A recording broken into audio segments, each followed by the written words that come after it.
Good morning, everyone. Senator Capito, I just want to start off our hearing today. I want to welcome our witnesses. I want to welcome the family members and hope that you will introduce those who are here to cheer you on. I want to start our hearing just to express my thanks to Senator Capito and to Adam and the folks who work with you, to Mary Frances and John Kane and others who are part of our water team on the Democratic side. This committee, I like to describe this committee as we're workhorses, not show horses.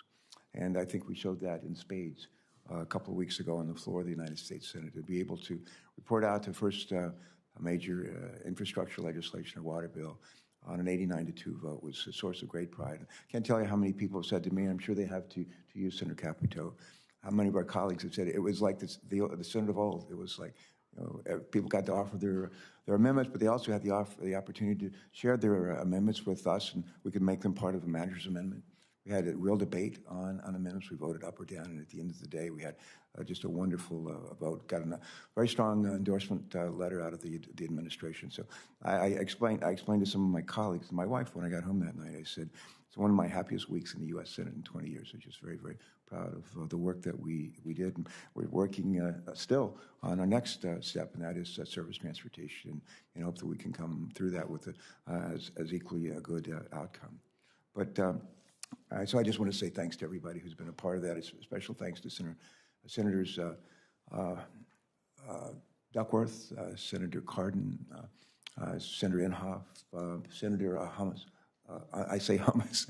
Hummus is Lummus, yeah. Cynthia, forgive me. Lummus. That's a great name. Well, they're both great names. But thank you all for your good work and the work of your staff. So, anyway, happy to see this. So one of them looks pretty familiar, and the other two are not. I really haven't had a chance to see, except maybe remotely. But we're pleased to welcome each of you outstanding nominees to fill critically important roles at the Environmental Protection Agency, and in one case within the Department of the Interior. Thank you for joining us today. We thank your family members for joining us today. And for those that might be joining us remotely, a big thank you to your family members who are willing to share you with all of us. Before getting to the particulars of our nominees, I want to take a moment to reflect on the issues that we as members of the Senate Committee on Environment and Public Works and our constituents back home are wrestling with to make these roles so critically important for each of us and for each of our states. There isn't one of us who does not value the special natural spaces near our homes and in our states, including our national parks, including our wildlife refuges, from the First State National Historic Park to the Everglades and a lot of points east and west from there. These spaces support the fish, support the wildlife and quality of life that we take every opportunity to brag about. I know I brag about our national parks. I brag about our national wildlife refuges in our states, and I suspect that each of you do for your own. These spaces support the fish, the wildlife, the quality of life that we take, again, every opportunity to brag about. I think we have a moral obligation. I talk a lot about the moral obligation that we have to this planet that we have inherited, but we have an obligation to care for these spaces.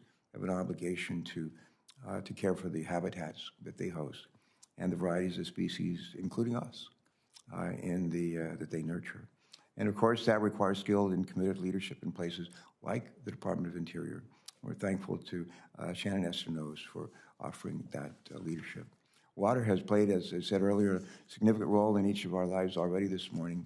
I don't know about you, but we turned on the faucet at our home, brewed some coffee, took a shower, and with all the confidence that the water coming out of our spigots was clean, it was safe, whether because of lead or PFAS contaminants or other contaminants, or because they simply can't afford it.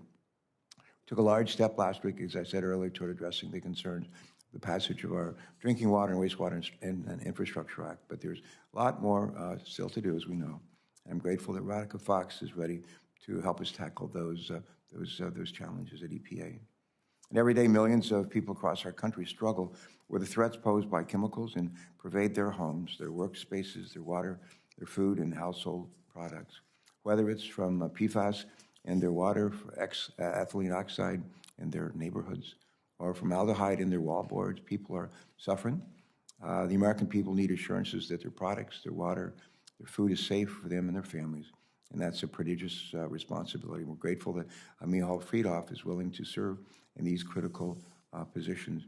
Michal, as some of you know, used to work with Eddie Markey, or actually I think he worked for her in the House for a long time, and maybe in the Senate as well. But we're just delighted that you have this opportunity to serve in a new capacity, and happy to welcome your daughters. They're sitting over your left shoulder. I'm always amazed at people like me, raising 4 kids, helping to raise 4 kids, working a really hard job here with all of us, and somehow making it all work. So thank you.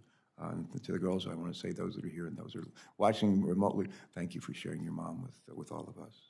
Shannon Estenoz brings 24 years of conservation experience to the job, including as the Department of Interior's Director of Everglades Restoration Initiatives and Executive Director of the South Florida Ecosystem Restoration Task Force.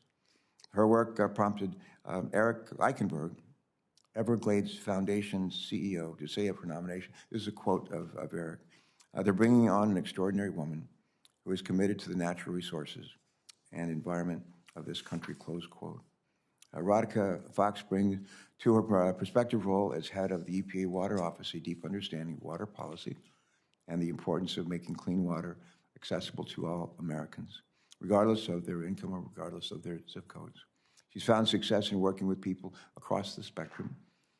She prompting, I think this is a quote from the Iowa Soybean Association, and I want to quote them. He said, Ms. Fox understands how water management issues are interwoven with the fabric of rural and urban communities, and that farmers must be part of the team and beneficiaries of this work.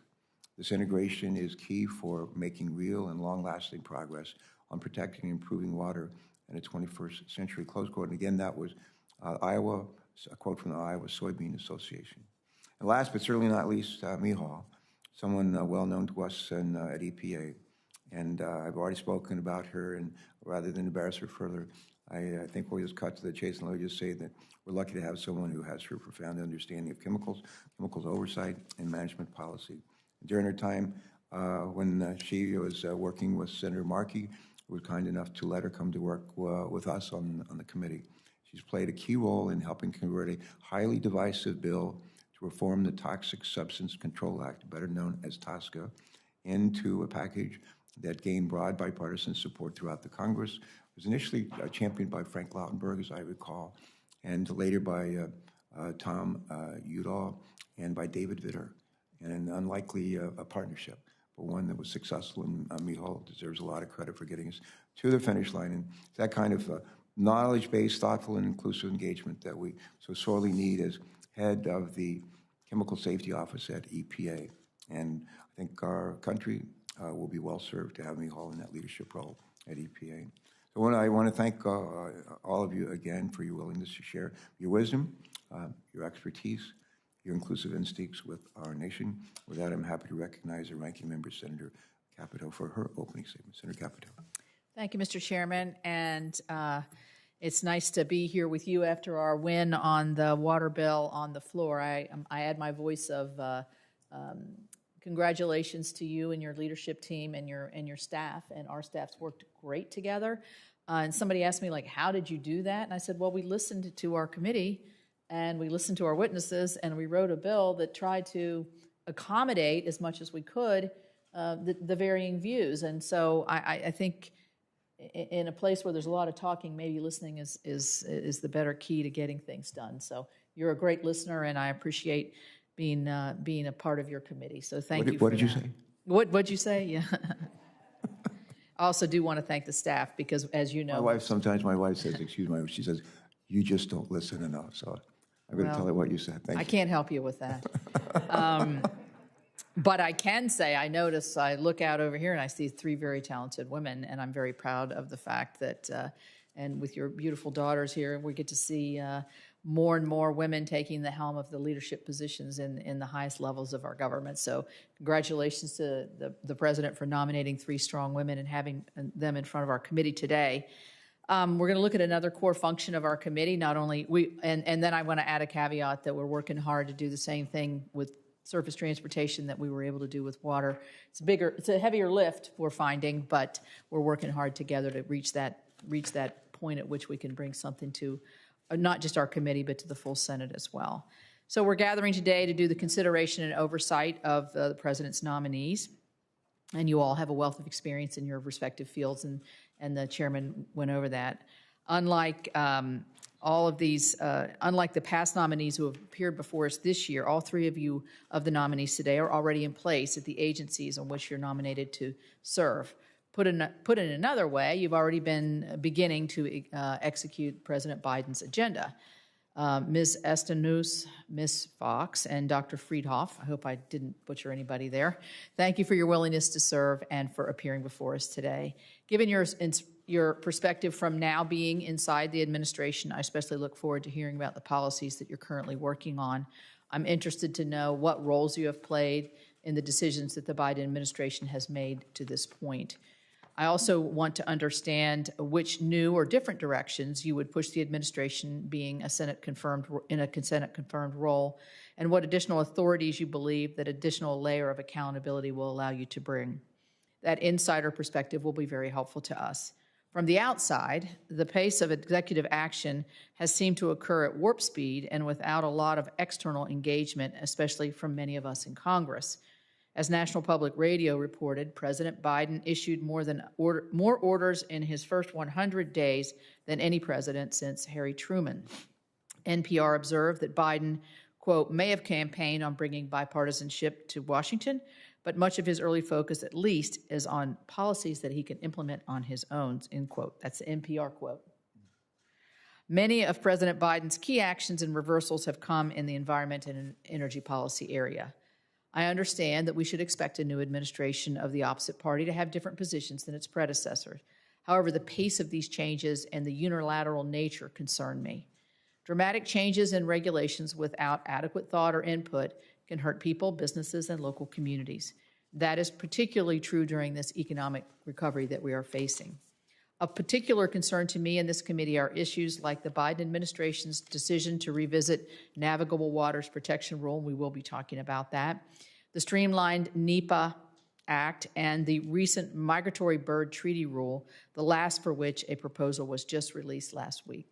That said, some of the activities we've seen so far at the Department of Interior and EPA, I do agree with and wholeheartedly support. Just last week, I participated in the sign unveiling for America's newest national park, really source of pride for me, the New River Gorge National Park and Preserve. It is already bringing that economic opportunity and excitement to my home state, and I cannot overstate how excited folks are, and I am too. Its administration will come under your oversight if confirmed.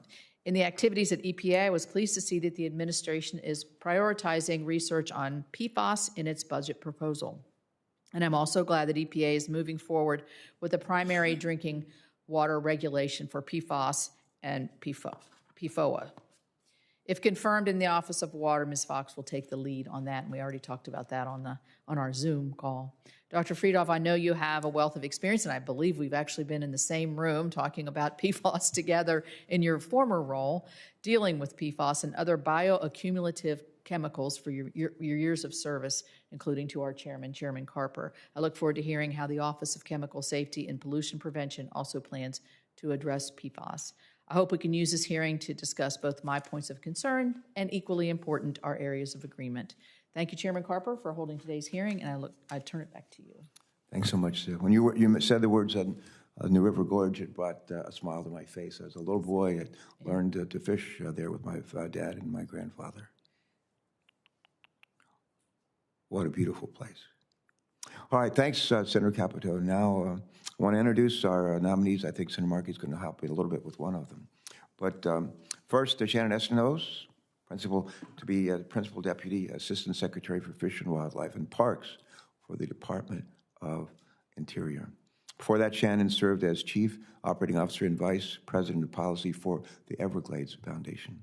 She's also served as the U.S. Department of the Interior's Directors of Everglades Restoration Initiatives and Executive Director of the South Florida Ecosystem Restoration Task Force. Her previous professional roles also included Executive Director of the Environmental and Land Use Law Center, and Everglades Program Director of the World Wildlife Fund, Suncoast Regional Director of the National Parks Conservation Association, and 3 terms as the National Co-Chair of the Everglades Coalition. Shannon's public service includes appointments to Florida's Governor Lawton Charles, with whom I had the privilege of serving as governor. His commission, Lawton's commission for Sustainable South Florida. Governor Jeb Bush commissioned for the Everglades. The governing board of the South Florida Water Management District and Water Resources Advisory Commission, and the Broward Water Resources Task Force. That's a pretty impressive list, and we welcome you here today. I'm going to ask you to go ahead and share your testimony with us, and then I'll introduce Ms. Fox. Go ahead, please. Thank you, Shannon. And just turn on your mic. Thank you, Chairman Carper, Ranking Member Capito, and members of the Environment and Public... Mr. Chairman. Go ahead, Mr. Markey. Would you like to go ahead and say a few words about it? Would it be possible for me, please, Sure. to introduce... I was going to do them in seriatim, but why don't you please go ahead and introduce No, thank you. No, I appreciate that. Thank you so much.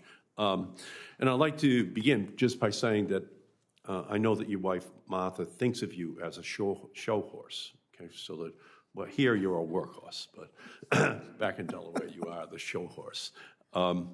His wife and my wife are very good friends. They know us too well. So I thank you, Chairman Copper and Ranking Member Capito, for the opportunity to introduce Michal Freedhoff before the committee today.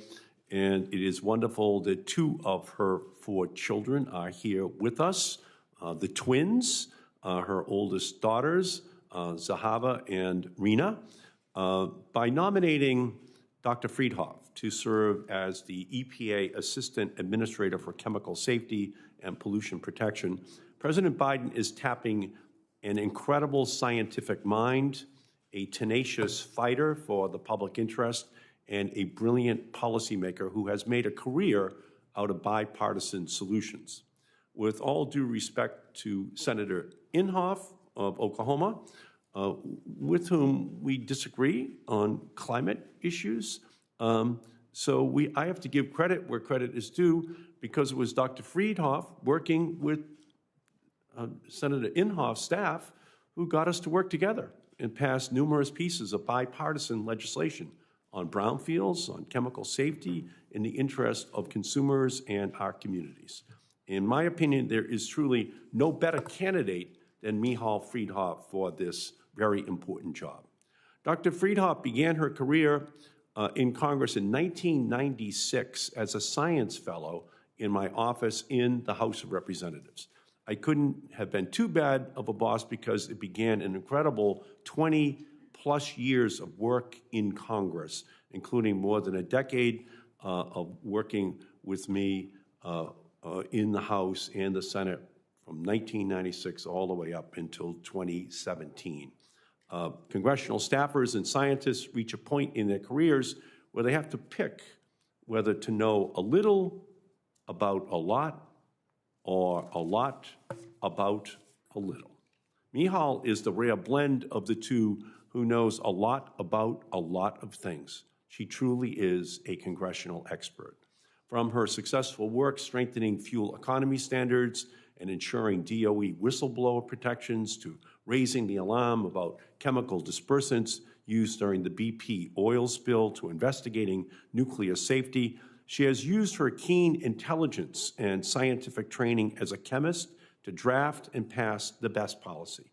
She also got me to sing about chemical safety and security in the Energy and Commerce Committee dais to the tune of "What a Wonderful World It Would Be." Yes, she got gas chlorine to rhyme with water clean.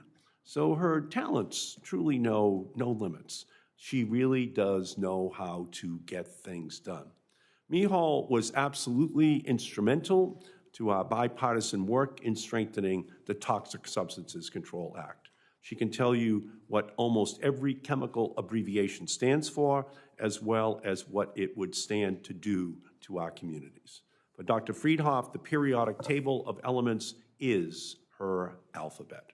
She fought for firefighters, for workers, for children's health, and for strong standards that provide certainty to businesses. During these negotiations, she worked to ensure EPA had enough funding from industry fees to assess and regulate chemicals, and that industry had deadlines for compliance with EPA regulations. She pushed so that regulations on the most dangerous chemicals are finished more quickly, and that if chemicals are found to be unsafe for groups like pregnant women, children, or workers, that EPA has to write regulations to protect those more vulnerable communities. She recognized that it is bipartisan commitment, married with consensus and give and take, that yield important, long-lasting legislation. She is now in a position to help implement that historic legislation, and our communities and families will be the healthier for it. I saw back in 1996 that there was a tremendous intellect and spirit in Michal, and that excellence has only continued. For 20 years, she has served the public and Congress, making policy stronger and smarter at every turn. I urge the committee to approve her nomination as EPA Assistant Administrator for Chemical Safety and Pollution Protection. She served us well as Minority Director of Oversight on this committee, and now the whole nation can benefit from her leadership, building the strongest possible protections against dangerous chemicals in our environment. Thank you, Mr. Chairman. I'm Tom Carper, and I approve that message. I won't try to match it, Michal. All right, that was beautiful. We won't ask you to sing, but we're delighted that you're able to introduce Michal to all of us. I'm going to move next to Radhika Fox, and I'll just introduce you, and then we'll come back and ask you to give your comments. Ms. Fox currently serves as EPA Principal Deputy Assistant Administrator for Water, and in that role, she is the Acting Assistant Administrator for Water. Ms. Fox has more than 20 years of experience in developing policies, programs, and issues-based advocacy campaigns. She previously was the CEO of the U.S. Water Alliance. She has also led the Value of Water Coalition, a program administered by the alliance that has spearheaded the popular Imagine a Day Without Water advocacy campaign. Prior to joining the U.S. Water Alliance, Ms. Fox directed policy and governmental affairs for San Francisco Public Utilities Commission, where my wife and I were last weekend for Mother's Day. Ms. Fox holds a BA from Columbia University and a master's in city and regional planning from the University of California at Berkeley, where she has a HUD community development, where she was a HUD community development fellow. And finally, I'm not going to attempt to match Senator Markey's comments with respect to Michal Freedhoff, but I think you can sense we know her and we love her, and we're pleased that she has this opportunity. I think it's really great that a law, I'll say this to your daughters, a law that your mom was very much involved in writing, she now has the opportunity to implement for our country and continue to do very good work with us. So that's something of value. So with that having been said, I think I'll come back to you, Ms. Estenoz, for your statement. Thank you and welcome. Feel free to introduce anyone who's joined us today in person or remotely if you'd like to. Thank you, Mr. Chairman. Thank you, Chairman Carper, Ranking Member Capito, and members of the Environment and Public Works Committee. It is an honor to appear before you as President Biden's nominee to be Assistant Secretary of the Interior for Fish and Wildlife and Parks, and I'm very honored to be on this panel with these distinguished nominees from EPA. I want to say hello to my husband, Richard, our sons, Nick and Spencer, my mom, my friends, my family who are all watching this morning. I am a fifth... Where are they? They are all over. I have folks in Pittsburgh, Arizona, Tennessee, Florida, everywhere. So right. I want to say hi to everyone. Good. Thank you. I am a fifth-generation Floridian, born like all of my grandparents in Key West. We call ourselves conchs, after the beautiful mollusk once plentiful in the Florida Keys. My father was a civil engineer, and for the first 10 years of my life, his career took us to oil platforms off the coast of Louisiana, the Tennessee Valley Authority in Knoxville, and the U.S. Army Corps of Engineers in Kansas City. Before my father passed away in 1979, we returned to Key West, where his last job was as an engineer for Monroe County, where he worked to replace the old 7-mile bridge perhaps the most famous section of the Overseas Highway. To grow up in Key West is to grow up on the water, swimming, fishing, snorkeling, boating. And whether you know it or not, the water and its wildlife shape you. One of my earliest memories on the boat with my grandfather fishing was the day he caught me setting free the bait fish in his live well. He didn't scold me because he knew there is no conflict between harvesting fish and wanting to protect them. Because when your family has been in a place for many generations, there's an instinct to conserve that has nothing to do with science or regulations. It has to do with a connection to place and to a way of life. My own career path includes many echoes of my father's. I too pursued civil engineering. As a student, I returned to Eastern Tennessee to intern at Eastman Chemical Company. And of course, I dedicated 24 years of my career to an infrastructure modernization program led by the U.S. Army Corps of Engineers to restore the Everglades. I guess I never lost my childhood instinct to help fish and birds and mammals and people by helping to restore the land and ecosystem that sustain them all. My father was a bridge builder, and as part of my work on Everglades restoration, I was proud to play a part in building new bridges across the Everglades, and today water flows under those bridges into Everglades National Park. So I know that jobs, infrastructure, conservation, and restoration can and should go hand in hand. My work in the Everglades was ideal training for the role of Assistant Secretary for Fish, Wildlife, and Parks. I spent more than 2 decades in the trenches of collaborative conservation, land and ecosystem restoration, species recovery, water management, invasive species response, and national park stewardship. I spent 7 years at the Department of the Interior as its Director of Everglades Restoration, reporting directly to the position to which I have been nominated. I was a colleague and leader of the dedicated career staff in both bureaus that this Assistant Secretary manages. As a state official, I've been a customer of the Fish and Wildlife Service's regulatory programs, so I know firsthand what it's like to be a state trying to work with the federal government. As a stakeholder, I participated in the government's efforts to engage the public, and I have put in the hard work that it takes to build consensus and coalitions to get things done. I've been in my current role at Interior for 112 days, and every day I learn more about the fish and wildlife and parks issues facing your states and the nation. If I am confirmed, I will draw on my long state and federal experience as I work on issues such as water management and predator recovery in the West, protecting resources central to the cultural and economic well-being of tribes, combating invasive species, and collaborating on conservation of the sagebrush ecosystem.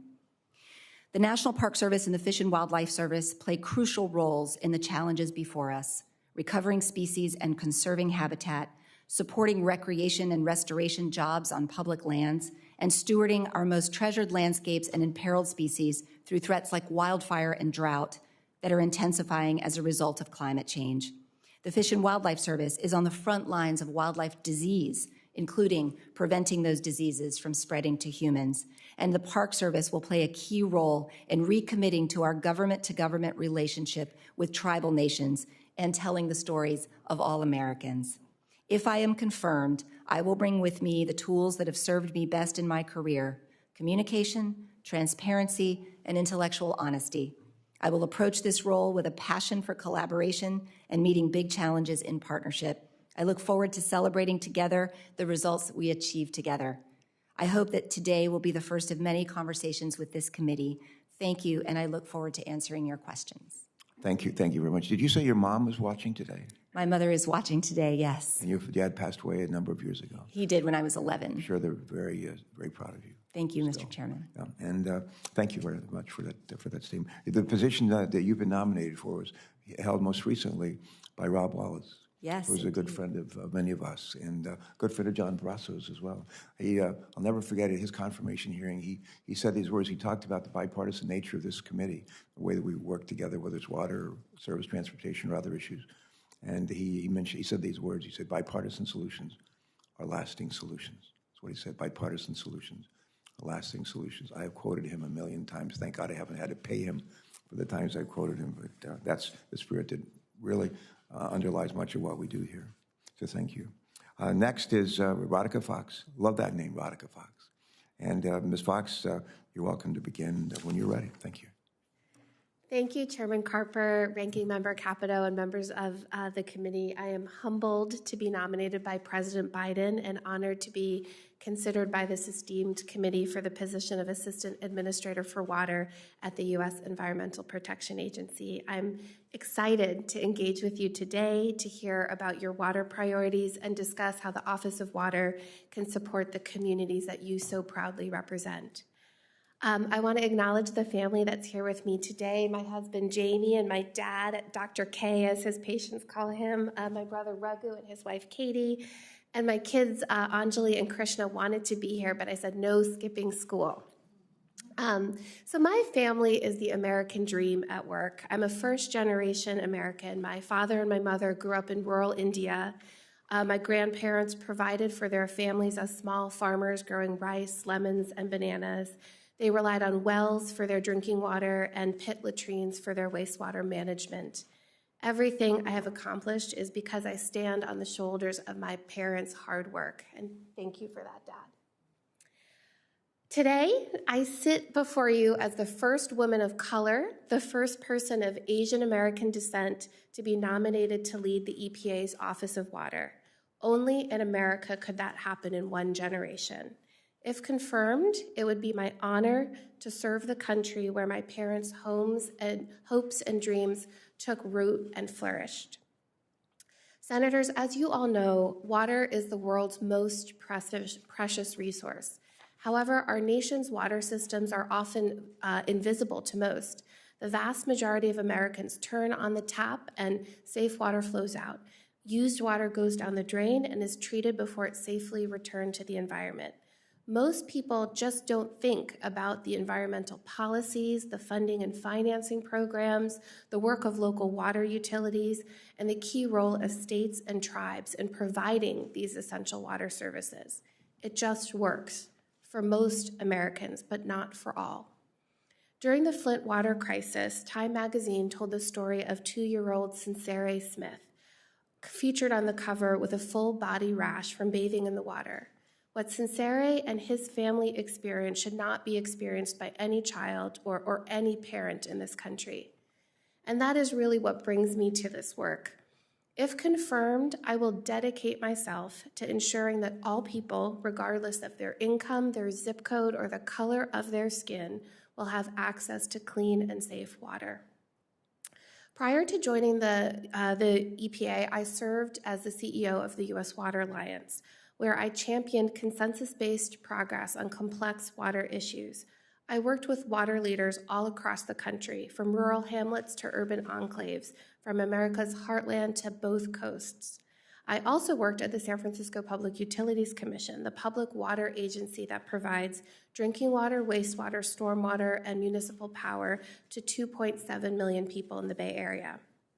There, I learned what it takes to comply with the range of regulations promulgated by the Office of Water, and I also built practical knowledge on how to manage water systems, whether it's capital and budget planning, infrastructure project delivery, planning for drought and diversifying of water supplies, and managing through crises like wildfires. Throughout my career, I have been guided by one foundational principle: listen to all sides in order to find enduring solutions. If confirmed, I will manage the Office of Water in a manner that is grounded in the wisdom, the voice, and the lived experience of those who are impacted by our decisions. We can't make policy sitting behind a desk in Washington, D.C. We have to actively engage with all those who are impacted by our decisions, whether it's water utilities, farmers and ranchers, community organizations, environmental groups, states, tribes, local officials, and many, many others. I truly believe, Senators, that water is the great uniter. It can unite this country. It can help pull us out of the compounding crises that face our nation, whether it's a global pandemic, economic recession, longstanding racial inequities, and climate change. Water brings us together across society and across the aisle. If confirmed, it would be my honor to work with Administrator Regan and all of you to advance durable water solutions. I look forward to your questions, and thank you so much for your time. Thanks again. Would you just ask your dad to raise his hand? All right, thank you so much. And who is that other fellow sitting next to him? It's not your husband. My staff tried to convince me he's your brother, but that's your husband, isn't it? All right. Our thanks to both of you for willing to share your daughter and your wife with all of us. Nice to see you both. All right, Dr. Freedhoff, please. Good morning, Chairman Carper, Ranking Member Capito, Senator Inhofe, and other members of the committee. It's an honor to be here today, though I'll admit it's kind of strange to be sitting on this side of the dais. I'm fortunate to have what I think of as 3 honorary home state senators on this committee. Senator Cardin from my adopted home state of Maryland, Senator Markey, my first Capitol Hill boss, and for whom I worked for more than 15 years, and Chairman Carper, who gave me the opportunity to work on this committee staff for the last 4 years. Okay, you too. I'm joined here today by my daughters, Sahaba and Rena Van Leeuwen, who hopefully are not playing on their phones. Watching from home are my husband, Michael, my son, Sammy, and my daughter, Vivian. My late mother, Helen Freedhoff, and my 85-year-old father, Stephen, who is stuck behind a closed border in Canada, would have been here if they could have been. I moved to Washington the day after I defended my PhD in chemistry. Although I didn't even have a job lined up, I was drawn to working in government, knowing that I could use my scientific background to make a difference in people's lives. And during my time on Capitol Hill, I was remarkably fortunate to have had the rare opportunity to work with so many of you and your staffs to rewrite the Toxic Substances Control Act. And I certainly never imagined that I'd have this once-in-a-lifetime honor to be President Biden's nominee to lead the Office of Chemical Safety and Pollution Prevention at EPA and implement the law that we all worked so hard on. During my more than 2 decades working for the legislative branch, I believe I earned a reputation for being fair, approachable, substantive, and able to craft provisions and consensus by bringing people with disparate viewpoints together. Many provisions of this committee's unanimously supported PFAS legislation demonstrate the way I approach the legislative process. And some of these measures, like adding almost 200 PFAS to the toxics release inventory that Senators Capito, Gillibrand, and Carper co-authored, actually fall within the office that I would manage if confirmed. It's that spirit of collaboration that I would bring to this new role. I believe that we can and we must fulfill EPA's mission of protecting human health and the environment in a manner that includes input provided by a diverse set of stakeholders. And that applies to ensuring chemical safety under TSCA, to providing safe, effective tools for farmers to protect our food supply under FIFRA, and to working to incentivize more sustainable practices and products in our pollution prevention programs. If confirmed, one of the responsibilities that I most look forward to is implementing the Frank-Lautenberg Chemical Safety for the 21st Century Act, TSCA. I consider that work to be a highlight of my career. And some combination of the complexity of the subject matter, the intense debate surrounding some of the issues, and the shared legislative battle scars made the bipartisan team of staff who spent months together as we worked to get it done among my most trusted colleagues and friends, today still.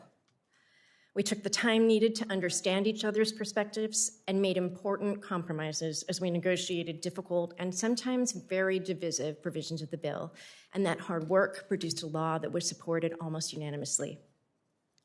I want to provide my assurance that if confirmed, I will ensure that our activities are conducted transparently, using the best available science, and informed by EPA's expert career staff. While you may not ultimately agree with every decision that I make, I can commit to you that if confirmed, all our decisions will be well documented, transparently made, and will seek and incorporate input from all stakeholders.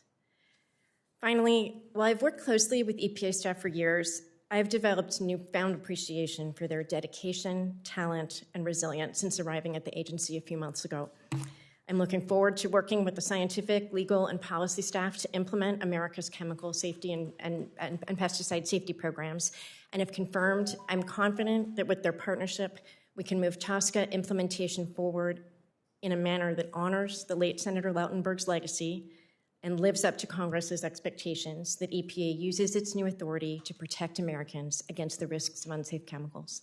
Thank you very much for the opportunity to testify, and I look forward to your questions. And thank you very much for that statement, Michal. Before I turn to Senator Capito for the first round of questions, I need to, this is something we do at each of our hearings with witnesses who have been nominated, and I ask you 3 questions. And after I ask a question, we'll just go down the line. You can say yes or no. I would urge a yes vote, yes response, but it's up to you.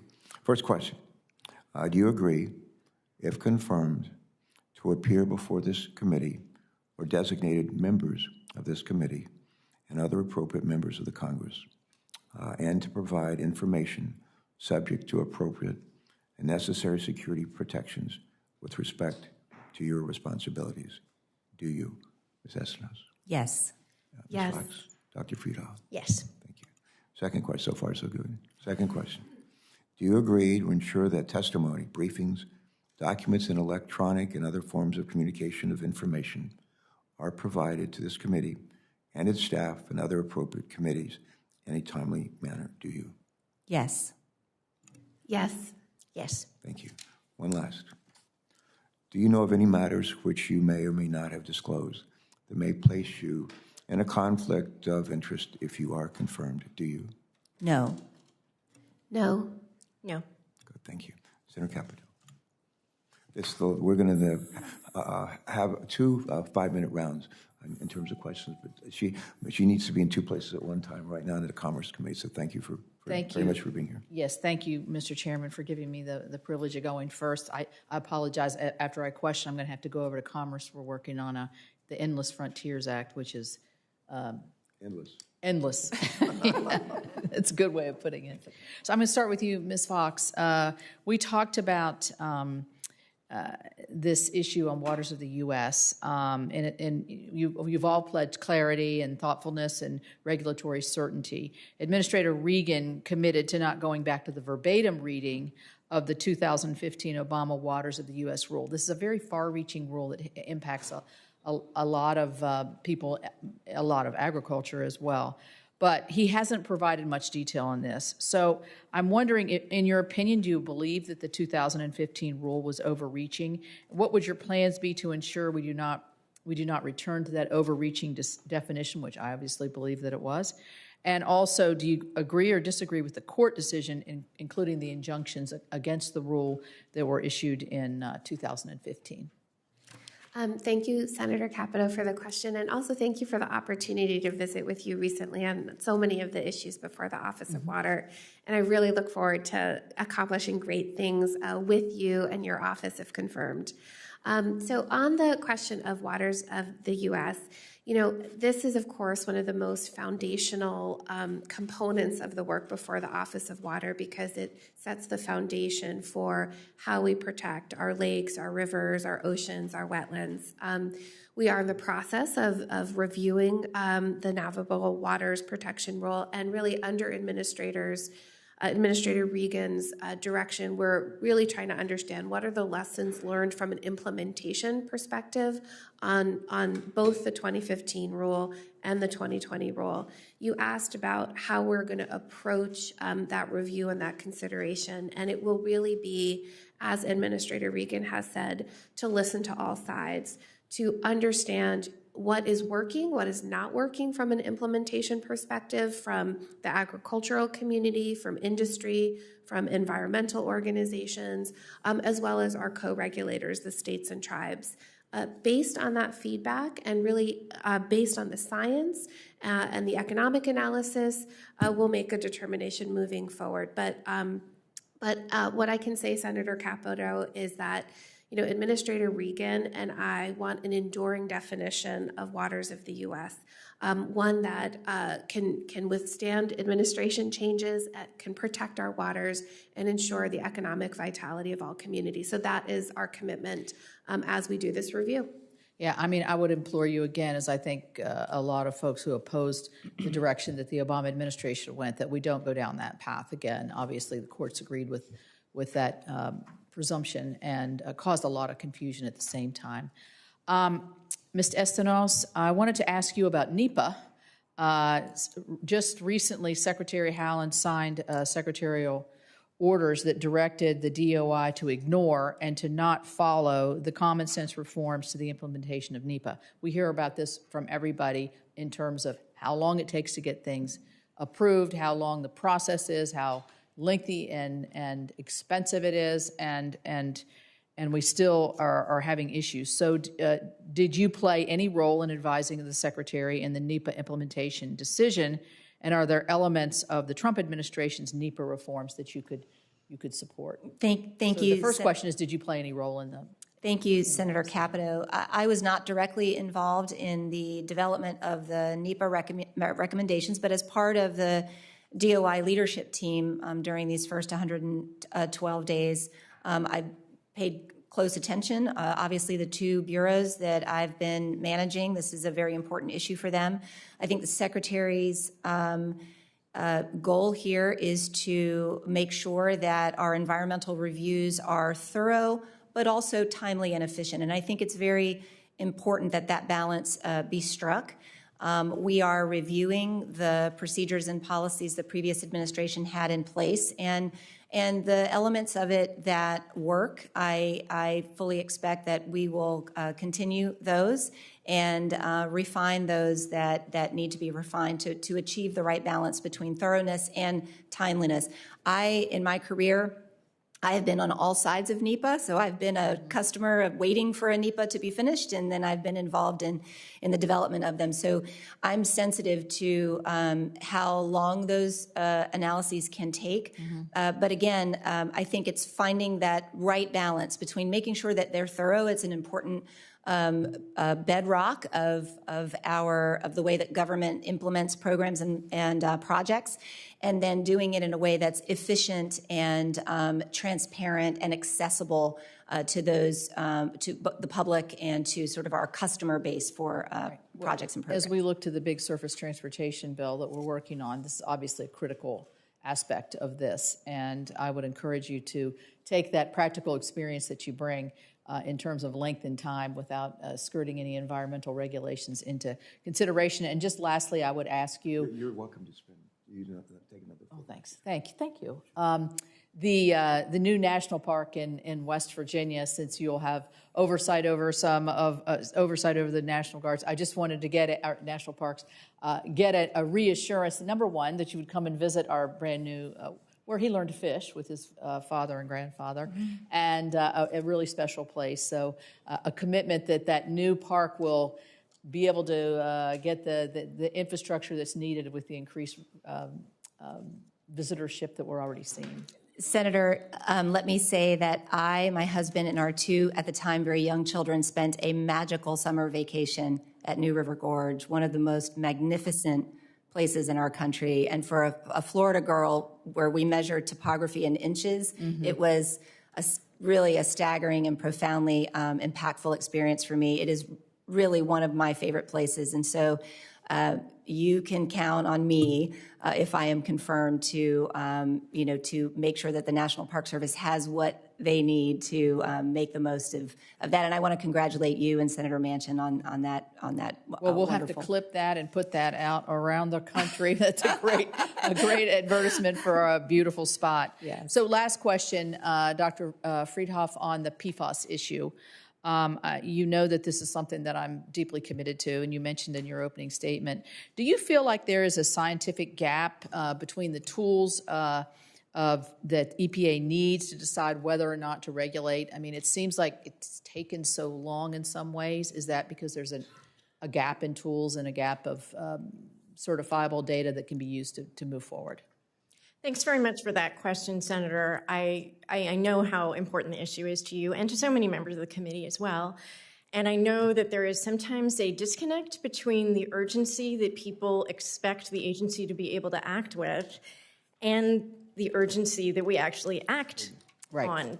And part of the reason for that are the research gaps that you're talking about.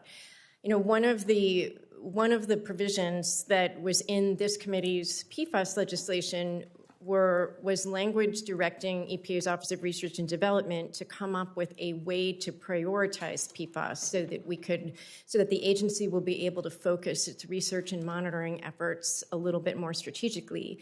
And in my office, if I'm confirmed, there's a few different efforts that we've been working on that will help complement that. So first is the toxic release inventory language that you co-authored, which will give us information about which PFAS are still being released into the environment. A second is a proposed rule that is at OMB that will require manufacturers who made PFAS to tell us what they made, how much they made, and what it was used for. And that will give us a snapshot of what's in commerce, and that will also be able to inform our research efforts and monitoring and regulatory efforts as well. And then finally, just a couple of weeks ago, we announced a policy that is designed to prevent unsafe new PFAS from entering commerce, and that'll prevent future problems that will cause us to play catch up again as well. I appreciate that. Thank you so much. Got to run. Yeah, you bet. Thanks for being here, and we'll see you later. A question let me start my questioning, if I could, with Ms. Fox. And Ms. Fox have confirmed, what will you do to make sure we have affordable, clean, and safe drinking and wastewater for all Americans? Thank you, Senator Carper. I think first, I would make sure that the Office of Water is implementing the range of water infrastructure funding and financing programs that this committee has taken so much leadership on developing. I would also focus on strengthening and supporting the capacity of our states and our tribes because they are often the ones that are working with local communities and getting these resources delivered.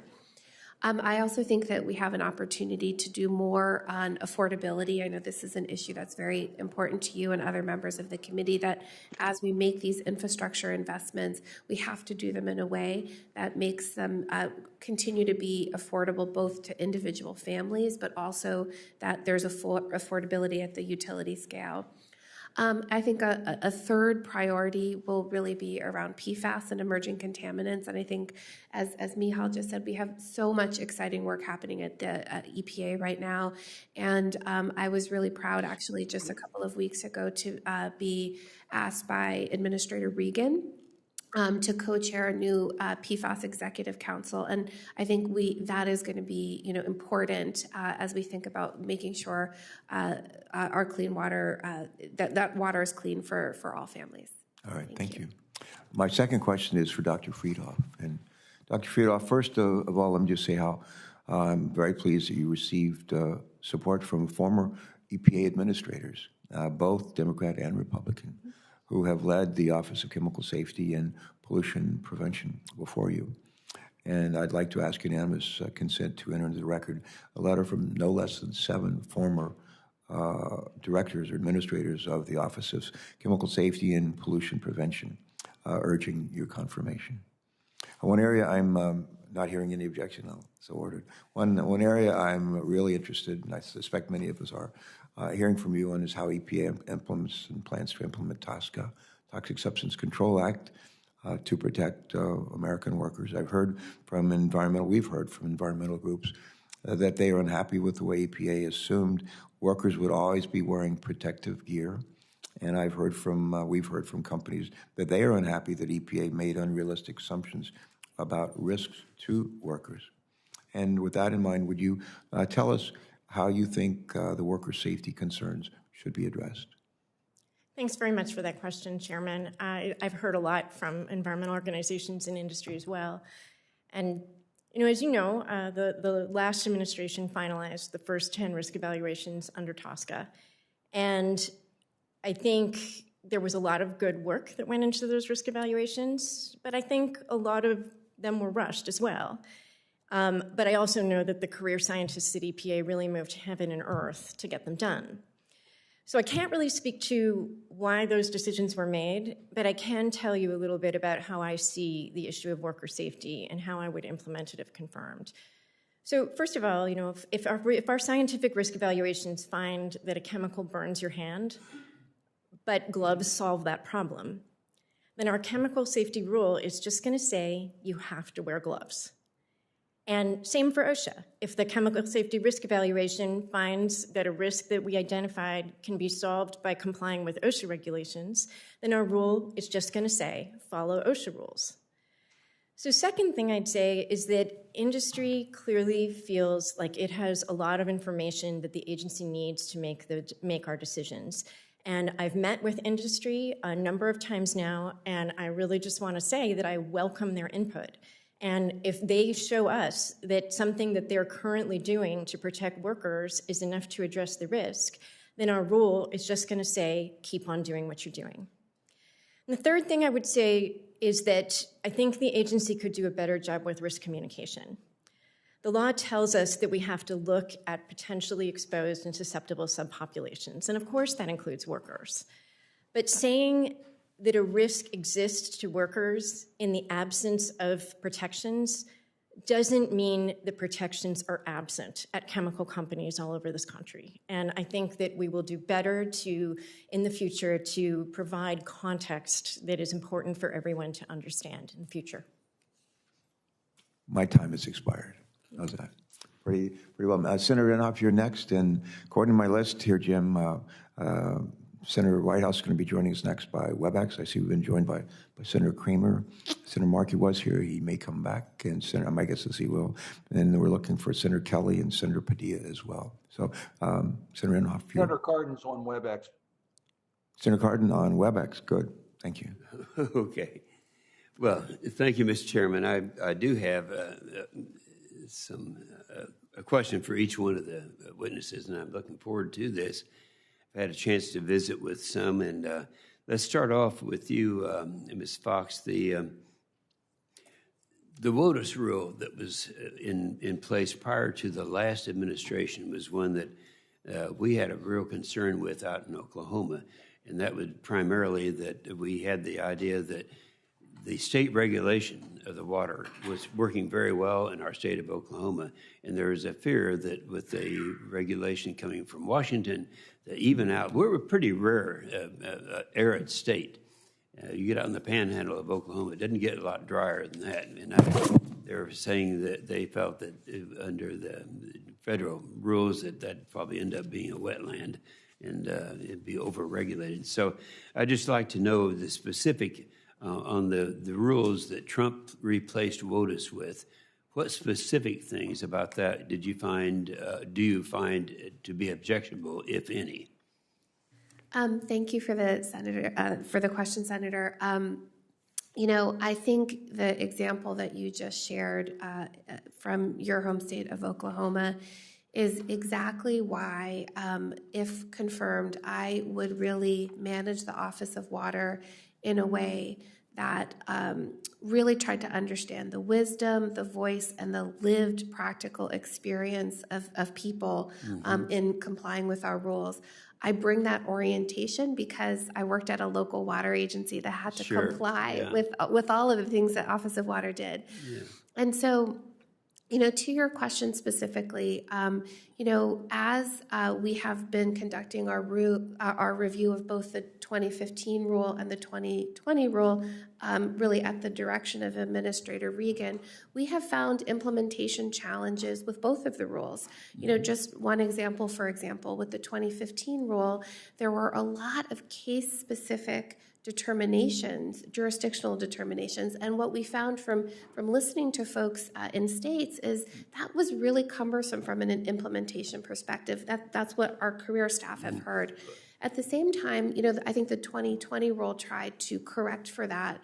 But now what we're hearing, our career staff are hearing from several states is now we have, the vast majority of waters in some of the states that are now not jurisdictional. And so it's raising a different kind of implementation challenge as far as water quality protection. And I think, I don't mean to interrupt you, but I know that I've got to get around to all three of them. Absolutely. So I appreciate your comments, and particularly in your opening statement. I enjoyed that. And so I will look forward to working with you. And if you don't behave, I'm going to talk to your daddy. Okay? All right. That's good. Now, we want to real quickly go to Ms. Estenoz on the lesser prairie chicken. I know you're fully familiar with that. You and I had a chance to visit about that. But we're facing something right now that in a federal court in Texas throughout the threatened listing for the prairie chicken, the reason at that time they didn't think that the conservation efforts that were just really impressive were really considered at that time. Now, we're talking about 5 states who were involved in this thing, and you and I had a chance to talk about that. So I would just like to kind of get your input into how much weight are you going to attach to the efforts of conservation efforts of the 5 states in terms of your jurisdiction. Senator Inhofe, thank you so much. Thank you for the time you spent with me talking about this and other issues. I very much appreciate it. We are under a court deadline to issue a 12-month finding near the end of the month. And what I would say is that the conservation efforts of states, private landowners, are central, really, to any hope that we have for recovering species before they're listed or whether they're listed or not, regardless of their conservation status. And so you gave me good counsel yesterday to reach out and learn more about those conservation efforts. I've already taken steps just in the last 24 hours to begin that dialogue, and I think that's really where the hope for the lesser prairie chicken lies, is in our collaborative efforts to recover that species. Okay, that's good, and we'll be visiting with you, and I appreciate it very much. I have every reason to believe that you will take great consideration of the input that is out there. Thank you, sir. Then, last but not least, Yeah, well, your time's expired, but go ahead if you'll just briefly. And we're going to have a second round. Short here. We have a second round as well. I have a picture here I want everyone to look at.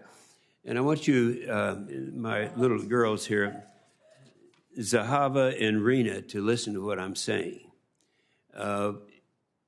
Your mama probably is the only person in America that will have equal praise from Senator Markey and me.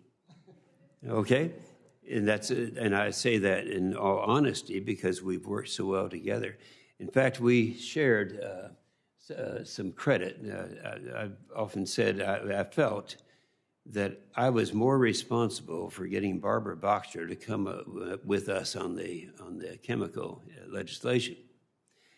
And they all now are giving you that credit. So I'm not sure. I think we shared that credit at that time. And I have always enjoyed working with you, and certainly do.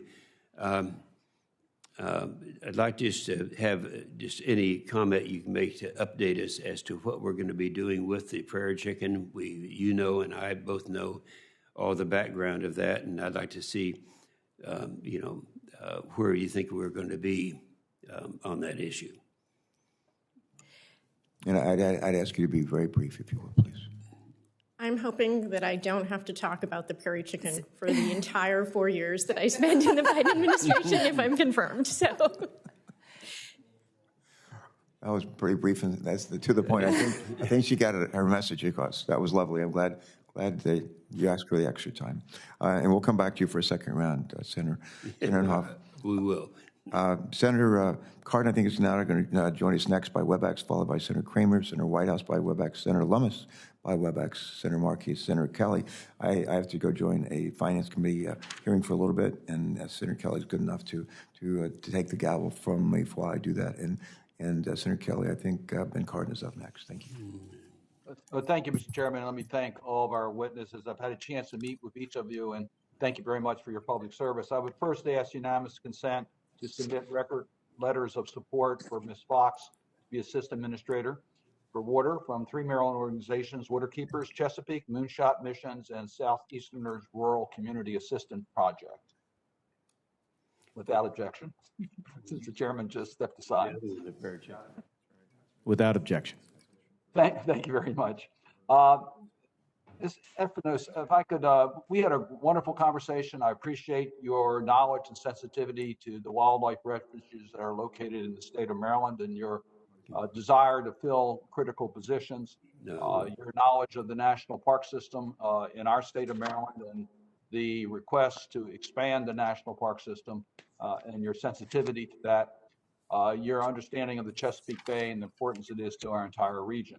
I'm going to ask you a question that we did not have a chance to talk about during our meeting, but one that I think is critically important in the theme of the Biden administration on dealing with equity issues.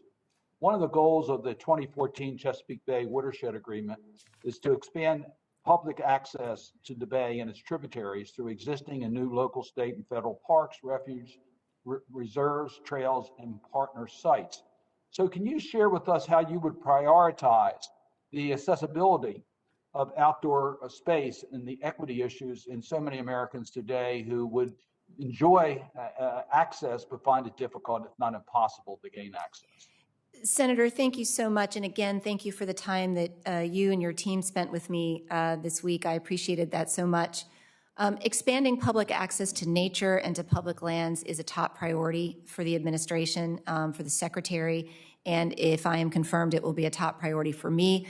We have spent a lot of time in the last 112 days talking about the programs that we have and that we can leverage, existing programs that we can leverage to increase public access. Our National Wildlife Refuge System is particularly promising in terms of its accessibility to underserved communities and the millions of Americans that live within a 60-minute drive, for example, to of a national wildlife refuge, and looking for opportunities to help those folks get out to our public lands. The other very big opportunity we have is in the LWCF program. On Monday, we just announced the Outdoor Recreation Legacy competitive grant program of $150 million. We're so grateful for the Congress's work to fully fund LWCF. That program is specifically designed to help underserved communities, rural communities, urban communities, increase their access to parks and open space. And it's one of the initiatives that I'm the most excited about. And if I am confirmed, it will be one of my top priorities. Well, I look forward to working with you on those issues because I think it is an area that we can make significant progress and we get greater support for the programs of our national parks and our refuges and just conservation. Ms. Fox, I want to ask you one question. We had a chance also to talk about the resiliency and stabilization funds that were approved by the Senate and the affordability issue. And I want to just, if I might, talk about water affordability. It's extremely challenging for the ratepayers to have to deal with what is necessary for clean, safe drinking water. And Senator Wicker and I have put into the bill that was passed by the Senate a pilot program on water affordability that would be implemented by the EPA. It would be a new program for you all to implement. Can you just tell us your willingness to take on this responsibility if we get you the resources and authority? Yes, thank you, Senator Cardin, for the question and for the opportunity to visit with you earlier this week. Absolutely. If confirmed, and water affordability would be a top priority for me. Senator Cardin, as we talked about earlier this week, I have a long track record of working on water affordability issues because I really view affordability as the flip side of the coin of making infrastructure investments. And what I saw working at a local water agency is we were always balancing affordability with the timing, phasing, and sequencing of our infrastructure projects. We would absolutely work at the EPA Office of Water to design and quickly implement the affordability pilot program that is in the water infrastructure bill that this committee led the development of. I would draw on my experience having helped communities around the country in the design of their water affordability programs. One of the things that I did when I was at the U.S. Water Alliance was to establish something called the Water Equity Network, working with over 20 cities around the country on these very issues.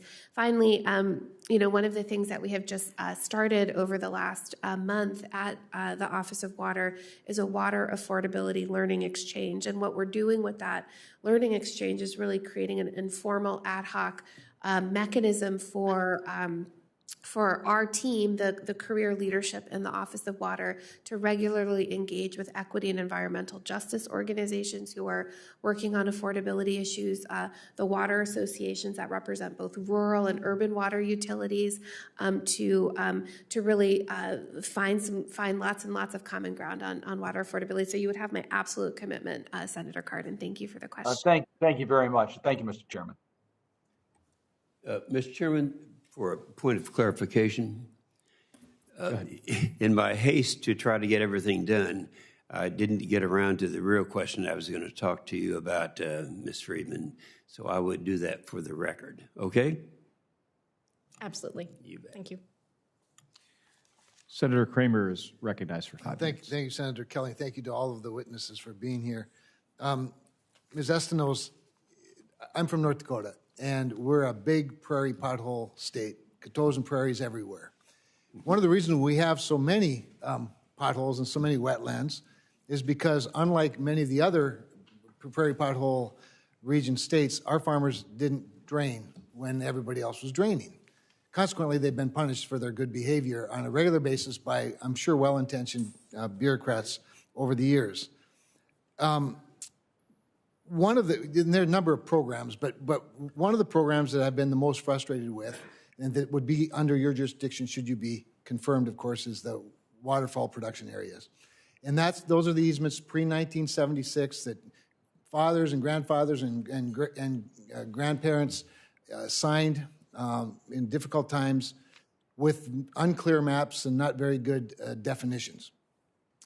And I brought an example of what I think has been a real abuse with the Fish and Wildlife Service, and I've been very frustrated. There's been some work done that's beneficial, like new mapping. It's been very delayed, but it's getting better. The old maps are like on a napkin or on an envelope, drawn with a pencil. I'm only exaggerating slightly. Of course, we have better technology today. But here's one of the frustrations that I want to point to in this map. And we've got copies for you as well in case you don't get a good view of this. But this is literally a picture of land that I visited last year with the Director of Fish and Wildlife Service. And this is an area that has a water production area easement on it. And one of the definitions for the easement from pre-1976, in some of the language of the grant of the easement, it says, quote, protects large bodies of surface water, including lakes and ponds. Now, I'm not a hydrologist, but I'm pretty sure I can see where the lakes and ponds are. Can you see where there are lakes and ponds on this? Yeah, those would be wetlands in the easement. Now, here's the frustration. I'm going to replace this picture with the map that came from the Fish and Wildlife Service identifying the wetlands for the easement, contemporary. To give you some, we're going to flip that up so that we can get it in the right direction. In the upper right-hand corner is that same large lake. And as you can see, it's not assessed any acres for the easement. Now, why would that be? Well, the reason for that is, in my view, is because there's a cap of acres for the easement, and whoever decided that wasn't a wetland decided that this 0.15 spot down there is a wetland. This dry spot of 0.14 acres is a wetland. This dry spot of 0.49 acres is a wetland. All added up so that the dry land can be considered water for the easement and not attribute any of the real water to the easement. This is called taking. This is called taking, and it's been legal theft, in my view, by the Fish and Wildlife Service.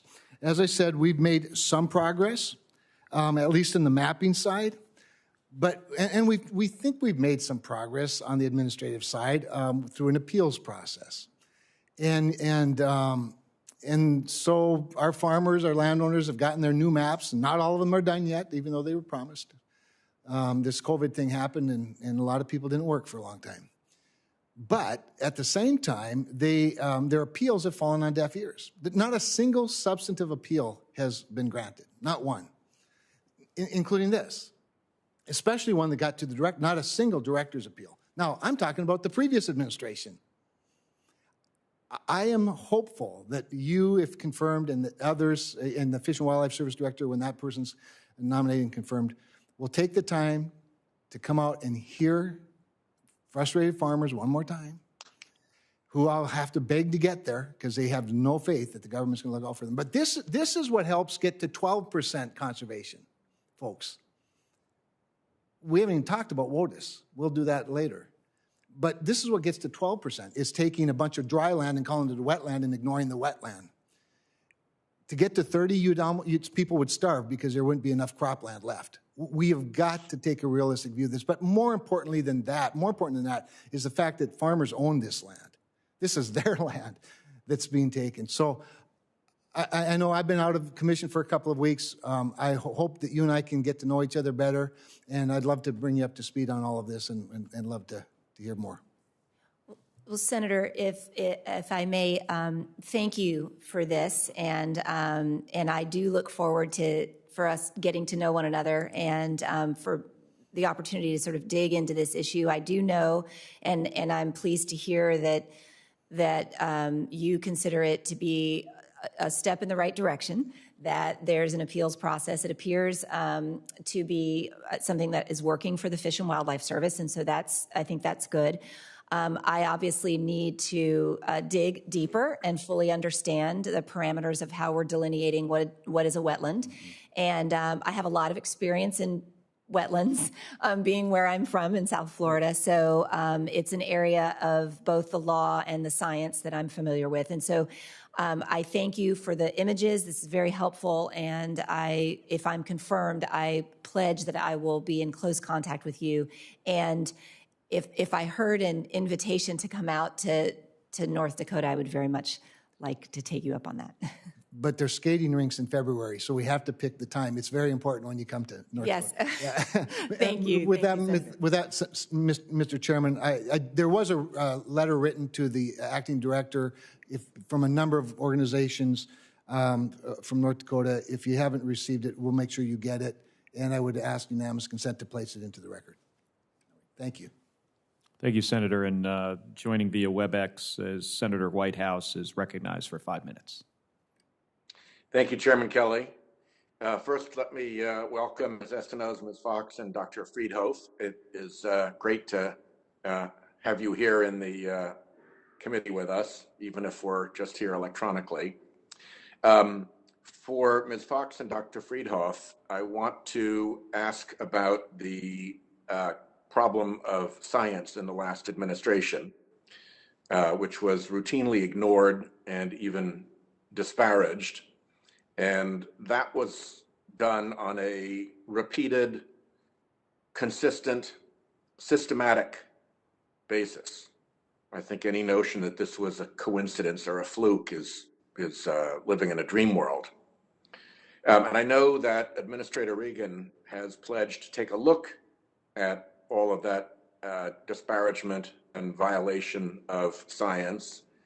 And in the conversation that we had, it was clear to me that he was going to look at who and what and where and when, but not at why things went wrong. And I would encourage you, if you're confirmed, to make sure that you're answering the question why. Because if this was systematic, we need to know who was behind it. When January 6th happened, I pushed very hard on the Department of Justice to make sure they weren't just challenging the people who came through the windows and doors of the Capitol, but looking upstream to who might have been behind it, who might have been organizers, funders. And I think you need to have the same conversation with your employees. And my question to you is going to be one for the record, because I want you to have the chance to sit down and answer it, fully, and not under the pressure of my 5-minute limit. And that is, what's going to happen when people come forward to disclose things that were done wrong at EPA in the past? Are they going to be told, we're not interested, go away, we're looking forward, not backwards? Are they going to be told, we're not really interested, but why don't you go down to that overworked Inspector General? Maybe they'll take an interest there. Are they going to be told, look, this really damaged an important agency, we're taking this seriously, and here's our system for dealing with your concerns. Here's who's going to hear you out. Here's how we're going to coordinate the different stories that we're hearing. Here is what our response plan is to the predicament that we've been left with. So I hope that you can all answer that, and I would appreciate it very much if you gave that some time and attention and answered it as a question for the record. Ms. Estenoz, welcome. I'm delighted that you are here. I hope that we can bring you up to Rhode Island to visit the park that is going in along the Blackstone River. It's a slightly unusual park because it's made up of lots of old historic mills and parts of the early Industrial Revolution, which were joined together for power by the Blackstone River. And now it's a very unusually, it doesn't have borders like a lot of parks. It's like jewels strung along the string of the Blackstone River. And I hope very much that you'll come and see it and help us turn that into the facility that it really should be. It's just gotten started. But I want to talk generally with you and put a flag up about the problem of waters and coasts being overlooked. I'm thrilled that you're from the Everglades. You know what a coast is. You know what salt water is. I think that's great. The Land and Water Conservation Fund, I have complained about for years for its upland bias. In fact, I'm filing legislation to rename it the Upland and Freshwater Conservation Fund, so that any pretense that it treats coasts and saltwater fairly is removed, and we can set up a Coasts and Saltwater Conservation Fund that can, I hope, stand on its own and have the resources that upland and freshwater gets. The Army Corps of Engineers has a flood program that is just horrible for coasts compared to what it does for upland and inland. And the Department of the Interior is named Interior, so it's not exactly a coastward-facing agency. So, you know, our coasts are seeing unprecedented hazards from sea level rise, from warming of the seas, from upheaval in the biota and the fisheries, and from really catastrophic storm risk. Rhode Island is right in the target area for that as a very coastal ocean state. So I just hope that as you go about your responsibilities, you will make sure that this long tradition of overlooking oceans and coasts gets whittled back. We even saw it in the Biden infrastructure plan, which is extremely weak on everything having to do with oceans and coasts. It's like there's a missing section on oceans and coasts. So I'm going to be a persistent nag, I guess, of the Interior Department to pay more attention to oceans and coasts. And I just wanted to lay the marker down right now. And if I have any time left, to ask you for a quick response. Yes, Senator, I'm happy to respond to that. When you're born on an island, it's all coast. My husband and I have raised our family in Broward County, Florida, which regularly experiences now several times a year what we call sunny day flooding, which is essentially just the ocean coming and occupying our streets. So the amount of work that needs to be done to build coastal resilience is really, and from an Interior Department, the equities that we have on the coast are incredibly significant. And so if I am confirmed, coastal restoration, coastal resilience, these will be high priorities for me and in terms of the Fish and Wildlife Service and the National Park Service. And I look forward to visiting Rhode Island. We'll be in touch a lot, and I welcome you and thank you. Thank you. Thank you, Senator. And now joining us also via WebEx is Senator Lummis is recognized for 5 minutes.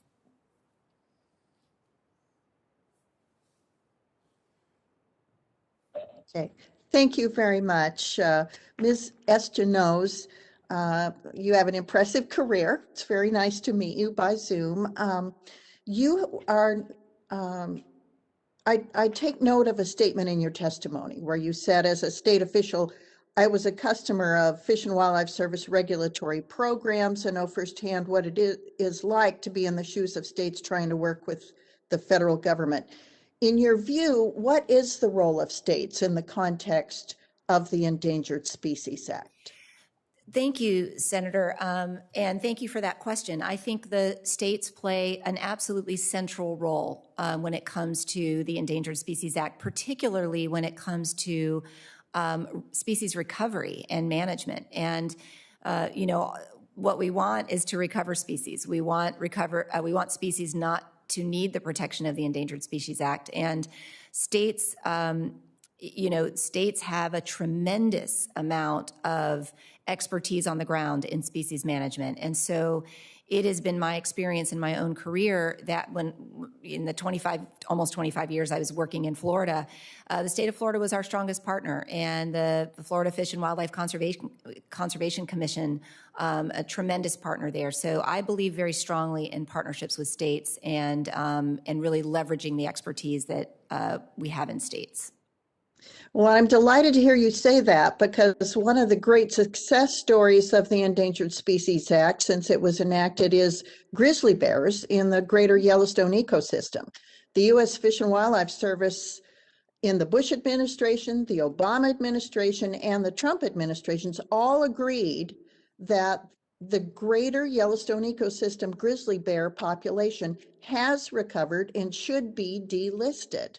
So, Ms. Estenoz, do you believe we should keep species on the list that every scientist in the past 3 administrations agrees has been, should be delisted, has recovered, and management handed back to the states?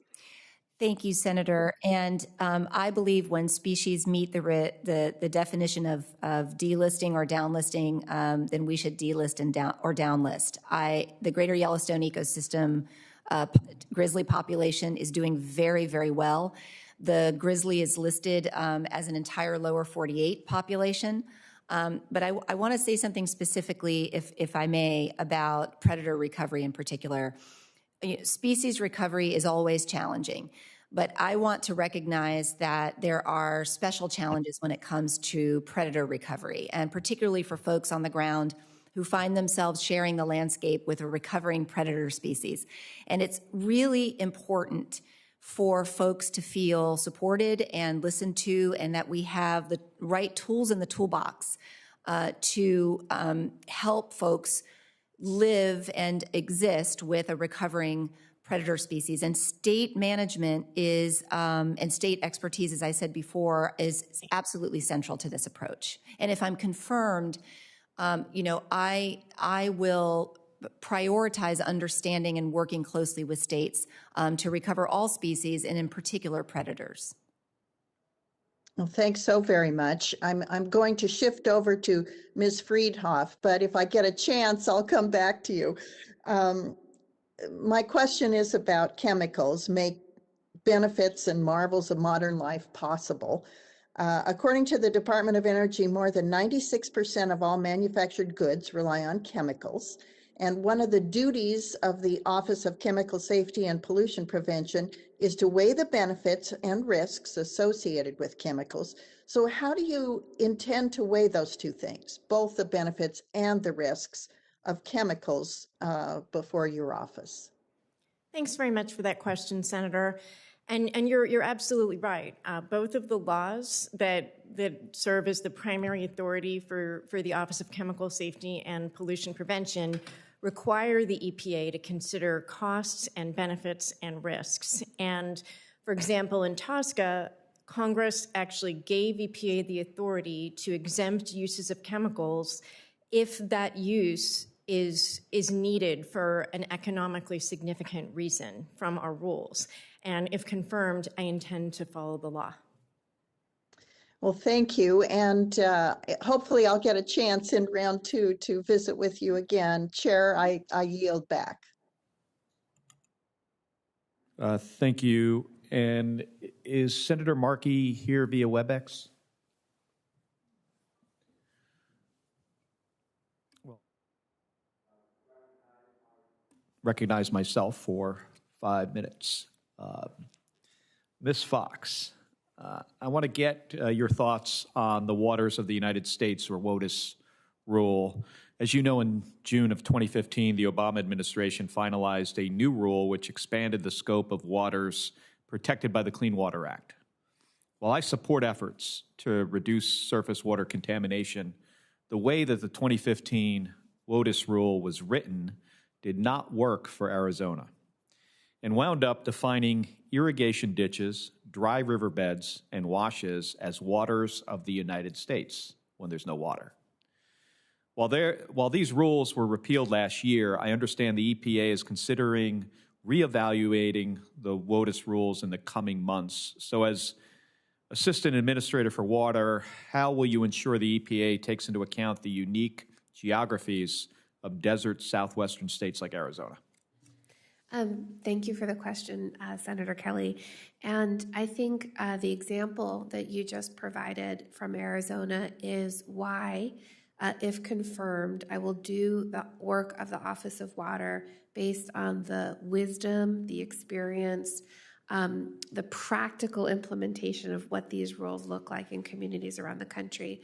To your question of how is it that we will consider the very diverse ecosystems, topographies, geography, when it relates to water. So one of the things that Administrator Regan has really directed us to do is to have robust stakeholder engagement around understanding both how 2015 was implemented, how the 2020 rule is currently being implemented. And so one of the things that we plan to do is initiate listening sessions this summer. And then in the fall, what we have been talking about with Army Corps, who jointly developed the WOTUS rule, as you know, with EPA, that we'll be doing regional roundtables. And it really, Senator Kelly, the reason we want to do these regional roundtables is we recognize that, when we create a national definition like waters of the U.S., it looks different. I'm still living in California, so share the arid state concerns that you have in Arizona, and so it looks different there than it does in the Great Lakes or in the Southeast. And so we will be having these regional conversations to really better understand the very concern that you have raised. Well, thank you, Ms. Fox. I look forward to helping us come up with a good list of stakeholders in the state of Arizona for this summer and fall.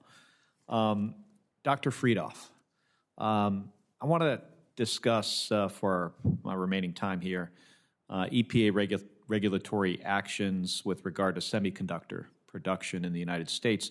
As you know, in January, EPA issued 5 final rules under TSCA for certain chemicals that are persistent, bioaccumulative, and toxic. One rule was for phenol isopropylated phosphate 3,1, which is a chemical widely used in semiconductor manufacturing. And after hearing belated concerns from industry, I appreciate that the EPA has reopened the comment period and provided a no-action assurance and hope that semiconductor producers fully take advantage of this additional time to help shape the final rule. And as the Senate prepares to consider efforts to promote additional semiconductor manufacturing in the U.S., has EPA engaged with the Department of Commerce to discuss ways to provide regulatory stability under TSCA for the semiconductor industry? Thanks very much for that question, Senator, and I appreciated talking to you about that issue when we met privately. As you pointed out, those 5 rules were finalized by the last administration, and honestly, the last administration, from a process perspective, did nothing wrong when it finalized those rules because they asked for public comment, they reached out to stakeholders, and they really tried very hard to get the input of the regulated companies that would be subject to it. So, as you said, when we started hearing from your constituents and many other companies across the country with their concerns that they hadn't really realized the implications of these rules on their business, we did take quick action to give them some more time and flexibility to give us the information that we need. And we really do encourage them and other industry sectors to bring us that information because I know the EPA career staff want to address all of the valid concerns that have been raised about those rules. In terms of what you're asking about interagency coordination, there's actually a TSCA interagency coordinating group, and that group consists of representatives from many different agencies, including the Department of Commerce, the Department of Defense, NASA, the Small Business Administration, and many others as well. And our career scientists meet with them on a regular basis. I think it's more frequently than once a month. Sometimes it's weekly, depending on what we're doing. And we do that because we really have a strong interest in understanding what other agencies feel their needs are as we move forward with regulatory actions. Well, thank you, Dr. Freedhoff. My time's expired. I'll now recognize Senator Ernst for 5 minutes. Thank you very much, and I welcome our witnesses here today and look forward to our discussion. So, Ms. Fox, I'll start with you, please. And I'm going to take what Senator Kelly was talking about with the 2015 WOTUS rule and just add a little bit to that, because as you see, there's a bipartisan disagreement with the 2015 rule that was put into place. I adamantly was opposed to what we saw under the Obama administration in 2015. It was very damaging to the state of Iowa, and what we saw with that rule and the way it was defined, those new waters of the U.S. then allowed the federal government, or would have allowed the federal government, to regulate 97% of Iowa's land, not just water, but land. So I know that we talked about stakeholders, and I'm really glad to hear you say that, because many of my constituents felt that their concerns were ignored during the 2015 WOTUS rulemaking process. And in 2014, the Obama administration's very own SBA Office of Advocacy submitted comments to the EPA and the Army Corps of Engineers arguing that the agencies hadn't conformed to the Regulatory Flexibility Act's requirements that small business concerns be considered. So you've mentioned you want to bring stakeholders to the table. What will you do specifically to ensure that the concerns of all of these impacted stakeholders, especially as you look at states across the Midwest, maybe in California, those that are in agriculture, those concerns are addressed in the event that a new definition is proposed? Thank you for the question, Senator. And, one thing I will say is that in my former role as the CEO of the U.S. Water Alliance, I had the opportunity to spend quite a lot of time in Iowa. We had our One Water Summit every year, and Iowa brought the biggest delegation of farmers and water utilities and business leaders. When I hosted something called the One Water for America listening sessions, we went to Iowa to hear about really the tremendous innovation that is happening on both water quality and farm profitability, because we saw municipalities and farmers working upstream, downstream. In fact, last year, during my final year at the U.S. Water Alliance, we awarded the Iowa Soybean Association the U.S. Water Prize because I truly believe that it's through collaboration and partnership that we will get the work of protecting our nation's waters and protecting our agricultural productivity, at the same time. So what I commit to, if confirmed, is, I want us to find an enduring definition of waters of the U.S. That's what Administrator Regan wants. We don't want to see this ping pong anymore of, for our career staff at EPA, they've written 3 rules in 6 years. That seems crazy to me. Mm-hmm. And so what we are very committed to, Administrator Regan and I, is to understand the implementation challenges of both rules in communities around the country, and to work with folks like you, your constituents, to get to something that's enduring. We would love to have a definition that does not shift as administration shift, and I would love to have the opportunity to work very closely with you to make that happen, if confirmed. Thank you. I appreciate that. And I do hope that we can move on to a definition that would be enduring. I think absolutely you are correct there, but we have a lot of different states with a lot of different needs, and the nexus really does have to be water, not a bunch of land surrounding an intermittent stream or whatever it might be, but it needs to be about water.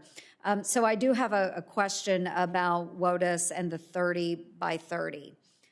I'm not sure what agency is actually going to be in charge of the 30 by 30 rule that's being proposed by President Biden. Is that the EPA? Is it USDA? Do you happen to know? Okay, because this plan has been proposed, but nobody really knows who's going to administer this, and we have no idea how we arrive at putting 30% of America's lands in a protected status. I talked to Secretary Vilsack. We had an informal questions session with him a few weeks ago, and he told my senior senator, Chuck Grassley, oh, we're going to get this done by using CRP. Well, I don't see how that works. CRP is for vulnerable lands. Not every state farms. So I'm not sure. I guess maybe he just wants to take it away from those of us that farm. But does the Biden administration plan to use Senator, your time's expired. Go ahead and ask this question, but then we'll have to go to okay, thank you, Senator Mr. Chair. So we'll take this for the record, but we just want to know about the definition of WOTUS and how it ties into the 30 by 30, because what we are concerned about in Iowa is that the federal government starts using expanded definitions and rules that then to take away land, productive land from farmers and put it in a protected status. We do not want to see that. I think that's federal government overreach. I'll send the question to you and we'll do it for the record. Thank you, Mr. Chair. Would you like to respond just briefly to that question? You can do more in writing later on, but anything you want to say right now, you're welcome to. I'm happy to answer that question for the record, but I think, Senator Ernst, one thing that is going to guide the work of the Office of Water, if confirmed, is we have to balance all of these interests of water quality, ensuring the profitability of our farmers who feed the nation, right? They feed the world. So we have to balance those things. And what you can count on me, if confirmed as the AA for Water, is that I will always listen to your constituencies. I will hear them out. And as I make decisions, I will always loop back with you and them because I really think that through partnership, through collaboration, and through really transparent decision-making, that's what's going to be best for the people of this country, and you have my commitment on that. Yes, thank you, and I appreciate the commitment. Sometimes I ask people, Senator, and sometimes I ask people who've been married a long time, what's the secret to being married a long time? As you might imagine, I get hilarious answers, and I actually write them down and use them from time to time for comic relief. One of my favorite answers, though, is communicate and compromise. Communicate and compromise, and that's also the secret to a vibrant democracy. I'd add a third C, and that would be collaboration. Communicate, compromise, collaboration. And I think that's what we're hearing both of you talking about today. I welcome it. Thanks so much for joining us. All right, Dr. Padilla, Senator Padilla, I know you're out there somewhere on WebEx. Senator Padilla, you're recognized next, and if we don't have anybody else intervene, then Senator Kramer would be after you. All right, Senator Padilla, please. Thank you, Mr. Chair. And for the record, I am not a doctor, nor do I play one on TV. But I have a couple questions and topics I'd like to raise with Ms. Estenoz regarding the national park system. We know that it's a source of pride for so many Americans. Our national parks boast not just stunning scenery and our national monuments and historical parks, but it helps tell the story of our country. However, the stories told by our park system don't completely paint the full mosaic of America, nor does it adequately preserve the full culture and legacy of all Americans. We have a lot of work to do to diversify our national parks and monuments. Too few sites focus on the experience of Black, Asian, and Native Americans, or teach us about our Latino heritage. And we don't have enough parks and monuments proudly dedicated to the contributions of the LGBTQ community, and not nearly enough sites that celebrate the contributions of women to our nation's history. So Just wondering if you can talk for a minute about how you would work with the Biden administration to ensure that the National Park Service sites better tell America's rich and diverse history. Thank you so much, Senator, for that question. This is an incredibly important priority for the administration and for the secretary. You know, the National Park Service in many ways is our government's sort of preeminent experts on the power of place and how important places can be in our effort to tell story. And you're right. I agree 100%, as does the secretary, that the range of stories that we tell isn't broad enough. It doesn't tell the full rich story of America, and it is an absolutely high priority for us to fix that problem and to think of our national park sites, which some of them are parks, but they're also historic and scenic trails. We have historic sites. We have national seashores, and there are a rich diversity of stories to be told at most of those sites. And so if I am confirmed, this will be a top priority for me. It's a top priority for the secretary. And this includes telling the rich story of our indigenous communities and revitalizing our commitment to telling the stories of tribal nations and involving them in weaving those stories and sharing them with visitors to our national park sites. So I very much appreciate the question. Thank you. Well, I look forward to working with you in the administration on that in the years ahead. Next question, it's on a topic that was raised earlier about access to outdoor spaces, but I want to dig a little bit deeper. As you know, too many children, especially in communities of color, grow up without real access to outdoor spaces. Nationwide, 3/4 of people of color live in nature-deprived communities. Los Angeles County, not just my home state, but my home county, is one of the most densely populated regions in the country, yet it has one of the lowest rates of park access. Its 3.3 acres of park space per 1,000 residents is just half as much as the median in other high-density areas. And the COVID pandemic has shown us how important access to the outdoors is, and that our local parks can bring just as many mental and physical and educational benefits to the residents as a national park. So I want to thank you for your work in helping to rescind President Trump's Secretarial Order 3388 and reinstating funding for the Outdoor Recreation Legacy Partnership Program, which helps fund parks in park-poor urban communities. And I would encourage the administration to go big and include a robust funding request for this program in the next fiscal year budget. So again, I know it was brought up earlier in the hearing, but if you want to speak for a few more minutes on how you would approach the work to ensure more urban communities in particular can access quality green spaces.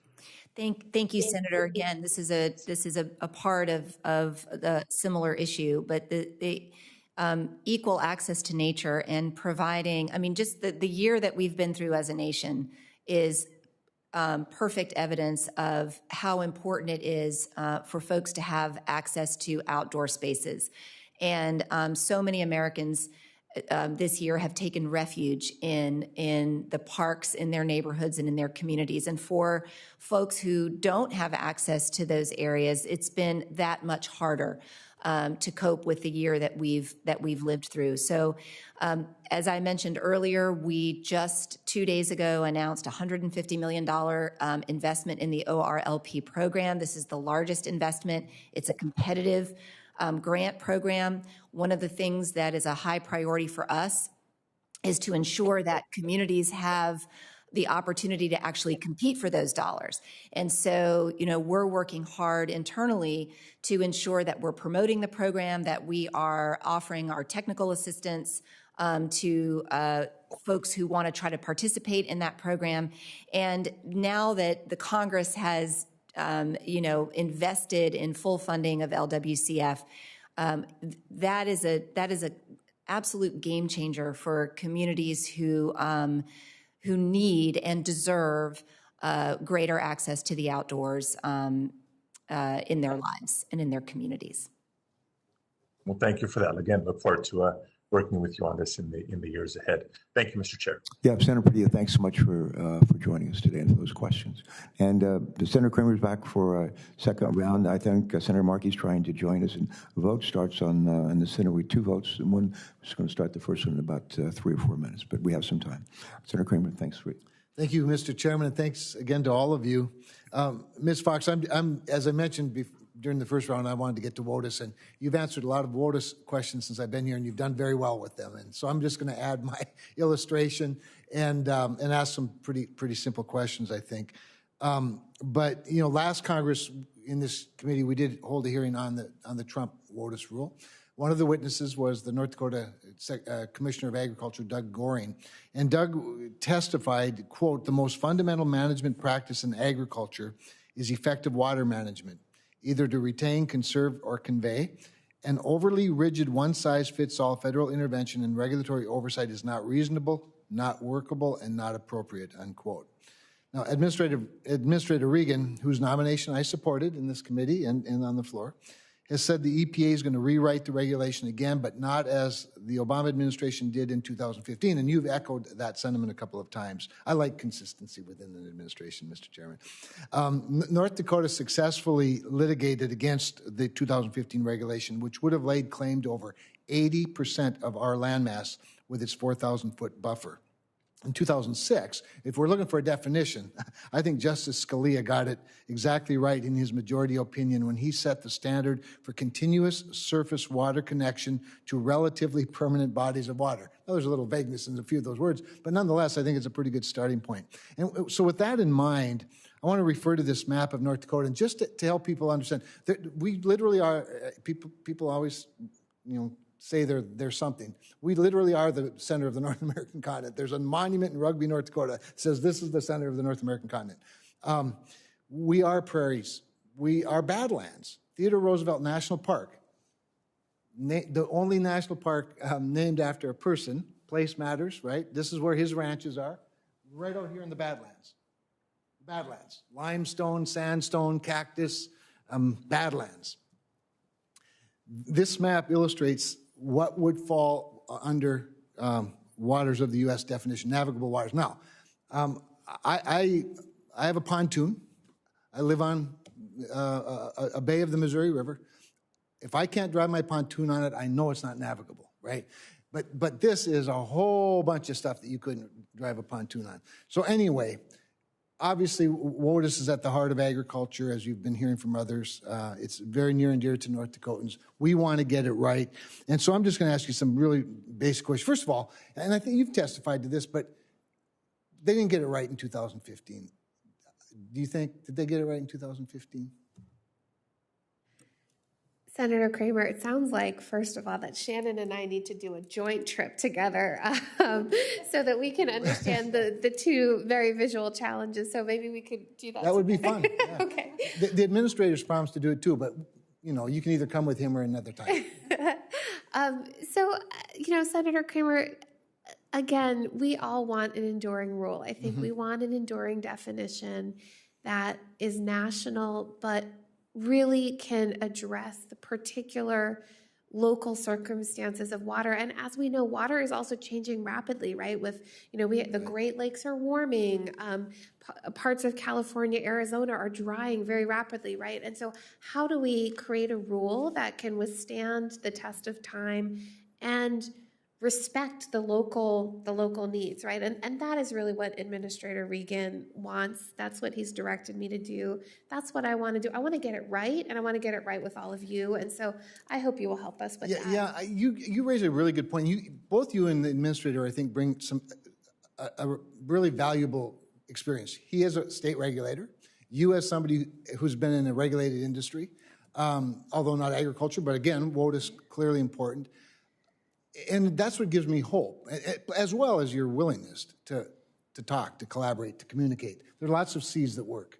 Carper, Capito, Cardin, Kramer. I mean, there's lots of C words at work. And Kramer. And Kramer, right? So I think I look forward to that. I really do. I'm an eternally optimistic person, Mr. Chairman. And so anyway, you're invited. You're welcome. you can leave the administrator at home or bring him with if you want, but he's coming too at some point. And I do think you raised an important point. In fact, and this would have been relevant to the previous discussion too. The changing of water, that's been going on for centuries, and that's part of why North Dakota farmers didn't drain. They moved with the water. They farmed when it was dry. If it was wet over here, then the next year and it was dry over there, they farmed over here, because they valued having that water around them. They were just naturally conservationists, but they reject the notion that the federal government's going to tell them how to do it if not a partner. With that, thank you both. Thank you, Mr. Chairman. Thank you, Dr. Kramer. One of the you can never have too many C's. There's a good spirit here. I hope this is a good spirit that we can continue and to embrace as we go forward and address what are some thorny issues, but really important issues for all different parts of our country. I'd like to come back to you, Ms. Estenoz, and have a question. And I think Senator Markey is trying to get here, and I won't stretch it out too long, but we'll try to make sure he has a second shot here. Ms. Estenoz, our committee has spent considerable time in recent years. I've been on this committee for 20 years. I love this committee. I feel so fortunate to serve on it.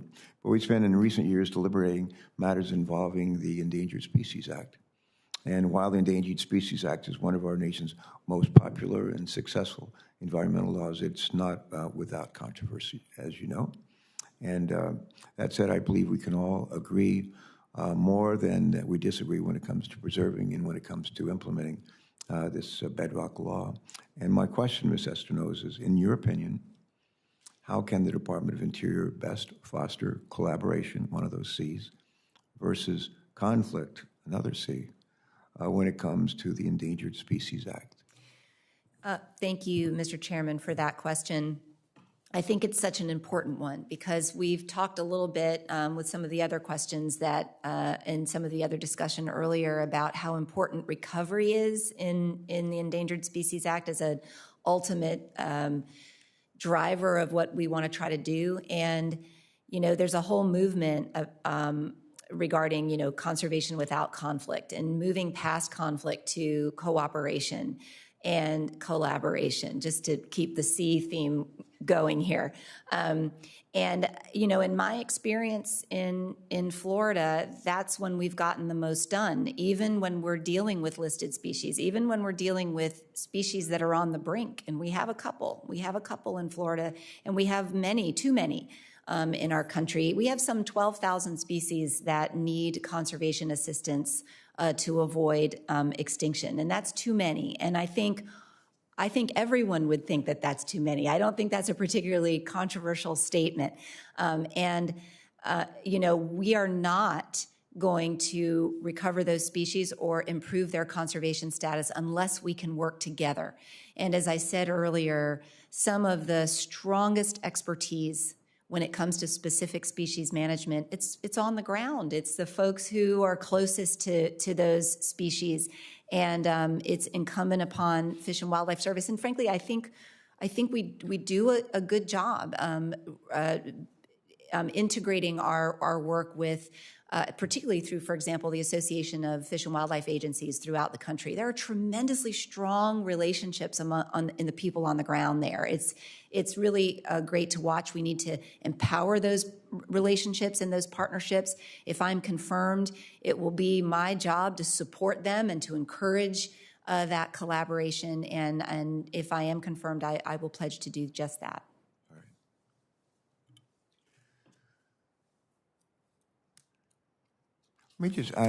Sometimes I do that as we wait for Senator Markey. I just want each of you to take a minute and talk to us about your top priorities, just one or two top priorities. We've heard from you about some of the pressing issues that face our nation and the roles that you'll be playing, but I'd like, before we finish up, to get your perspective on maybe some additional matters that you expect to address once you take office. And we'll just mention, if you will, for us a couple of your top priorities. And Dr. Freedhoff, I'm going to ask you just to start off. Just talk about some of your top priorities briefly. Well, thanks very much, Chairman. I'd say number one is really implementing TSCA and recognizing that when that law was enacted, everyone, environmental organizations, industry groups, Republicans, Democrats, everyone wanted EPA to have the authority that it needed to protect families and workers all across this country from unsafe chemicals. And so getting that program, off the ground and starting to write some of those protective chemical safety rules is one of my first priorities. And second, I would say it's about trust. And I think, there was, in the past 4 years, there was a lot of fantastic science that went on in the agency, but there were also some examples of times when the scientists were told to change their conclusions or exclude data, or when people that raised concerns were kicked out of meetings and told that they couldn't work on those things anymore. And I think as a result of some of those decisions, again, not everything that happened in the last 4 years, but as a result of some of those decisions, when EPA says that a chemical or a pesticide can be used safely, sometimes people don't trust us. And I think the public needs to trust us. And that's not just good for the environment and for human health. I think it's also really important that the public has confidence in the products that companies make, and that when we say the chemicals that they use are safe, they really are. And so I think working to restore trust in what the agency says about the safety of chemicals and pesticides is one of my other top priorities that I hope to work on if confirmed. I'd say thank you for that very much. I'd say your daughters are sitting behind you on over your left shoulder. The former chairman of this committee was a fellow from Wyoming, John Barrasso.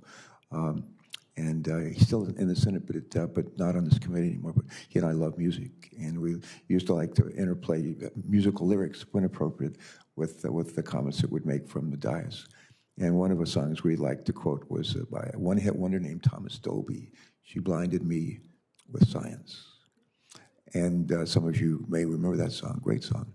And we don't need to be blinded by science, but we need to be guided by science. And I think we have in the witnesses here before us today adherence to that principle. And I would like to think we have on this committee in the new administration a real strong desire to be guided by science. So thank you for that. Top priority, Radhika Fox, please. Ms. Fox. Thank you, Senator. So I had a chance to talk a little bit earlier about some of the priorities around implementing our infrastructure programs well, PFAS, affordability. I wanted to add a couple. One is, and to really build on Michal's point, and this is something that we talk about quite often, is really the tremendous career staff that exist across all of the offices at EPA. And, I think one of my internal priorities is really around supporting them, building their morale. We have a big agenda when it comes to water. They have decades and decades of experience, and so that will be a big internal priority. Another internal priority that I have, if confirmed, it goes back to what Senator Whitehouse said earlier around science. One of the first things that I did was meet with our scientific integrity official. I got briefed on concerns that had been raised around scientific integrity over the previous administration. And I issued a memo to the entire Office of Water to say, if there's ever concerns around scientific integrity, there will always be an open door policy. So I think, in addition to pursuing the big water agenda that President Biden and Vice President Harris has laid out for us, to also do the internal work so that we have a strong, productive workforce that is valued and respected for all of their contributions. So that would be another big priority of mine. All right. Thank you, Ms. Fox. Ms. Estenoz. Thank you, Mr. Chairman. So my priorities roughly fall into three categories, and sticking with our alliteration theme, they are policy, program, and people. I too am a music fan, and so Stephen Stills is a fan is very important to me. Something's happening here. Something is happening here, indeed. So my policy priorities are the President's and the Secretary's policy priorities. So if I'm confirmed, my job will be to help the National Park Service and the Fish and Wildlife Service contribute to our efforts to tackle climate change, our efforts to increase equal access to nature, to tell all of America's stories, to recommit ourselves to our government-to-government trust responsibilities to tribes, and to build back better by investing in our infrastructure on our public lands, our coastal resilience, so many of the issues that we've heard today. Programmatically, I think right off the bat, my priority is going to be in the implementation of the Great American Outdoors Act and the fully funded Land and Water Conservation Fund, a huge responsibility. That should be a lot of fun. I'm already having fun and looking forward to more. Just the commitment that the Congress made last year is, I and so many Americans are so grateful for it. And it's really now our job to make sure that we squeeze every ounce of value out of every single dollar and we get it on the landscape working for the American people. And then speaking of people, my other priority is supporting our career workforce. You know, our people have had a rough year, just like every other American has had a rough year. The National Park Service is facing what could be one of the busiest summers for our national parks and national wildlife refuges in the history of those services.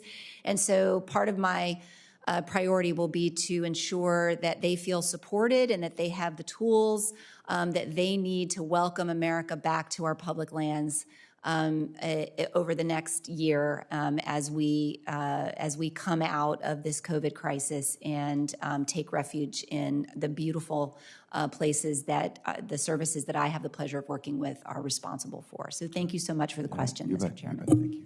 Senator Mark, I'm told is on his way, and I don't want to disappoint him by leaving me with an empty room, and hopefully he'll make it soon. While we're waiting for another minute or two, I would, is there a question, I like to ask this sometimes when we have time, but is there a question you wish you'd been asked that you have not been asked by anyone on this panel? We'll start with Dr. Freedhoff. What was the question maybe you would wish you'd been asked, but you didn't get it? I'm sorry, Senator, you wanted to know what question? Yeah, what was the question you would like to have been asked that no one has asked you? You know, I would like to have been asked how the agency responded to COVID. And the reason for that is because my part of the agency literally dropped everything in order to respond to the virus. And about 100 of our career scientists stopped what they were doing and focused all of their efforts onto approving about 550 different disinfectants that were certified as effective against COVID, and also helped support the agency's efforts to crack down on fraudulent claims made by companies about COVID products. And they really rose to the challenge and met it. And it was very important for both the country and the agency that they did so. Thank you. Next time we'll be sure to ask that question. Thank you. Senator Markey joined the center. Okay, thank you, Mr. Chairman. I apologize to you. Glad you could make it. No, you can make it second time. We're still in the midst of the Commerce Committee markup, and just Wednesdays. We used to say in Boston, Wednesday's a Prince Spaghetti Day. Now we just say Wednesday's a day when every committee meets simultaneously. And you can be omniscient, but you cannot be ubiquitous. So I apologize to you for not being here. I'm glad you're here. Dr. Freedhoff, you back in 2016, you worked with me on the issue of PCBs, which contaminate as many as 25,000 schools across the country. Despite being banned by the EPA in 1979, students should be learning their ABCs, not their PCBs. And that's still a situation in our country right now.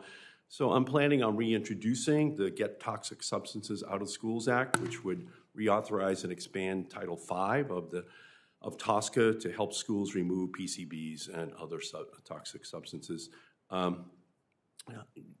you going to be working on that issue? And I'd love to partner with you in moving legislation that could give you more power to deal with that issue. Thanks very much, Senator Markey, and I appreciated talking to you about this as well earlier in the week. It's funny. One of the first calls that I had with our acting regional administrators, it was just an opportunity to get to know them all. More than half of them, I'd say, from all across the country, raised this very issue with me. Because you're absolutely right. It's not just PCBs, it's asbestos, and it's other toxic substances as well. And the challenge that they really face is that as these schools age, the PCBs and the asbestos are released from those schools and actually have in the past exposed both teachers and students.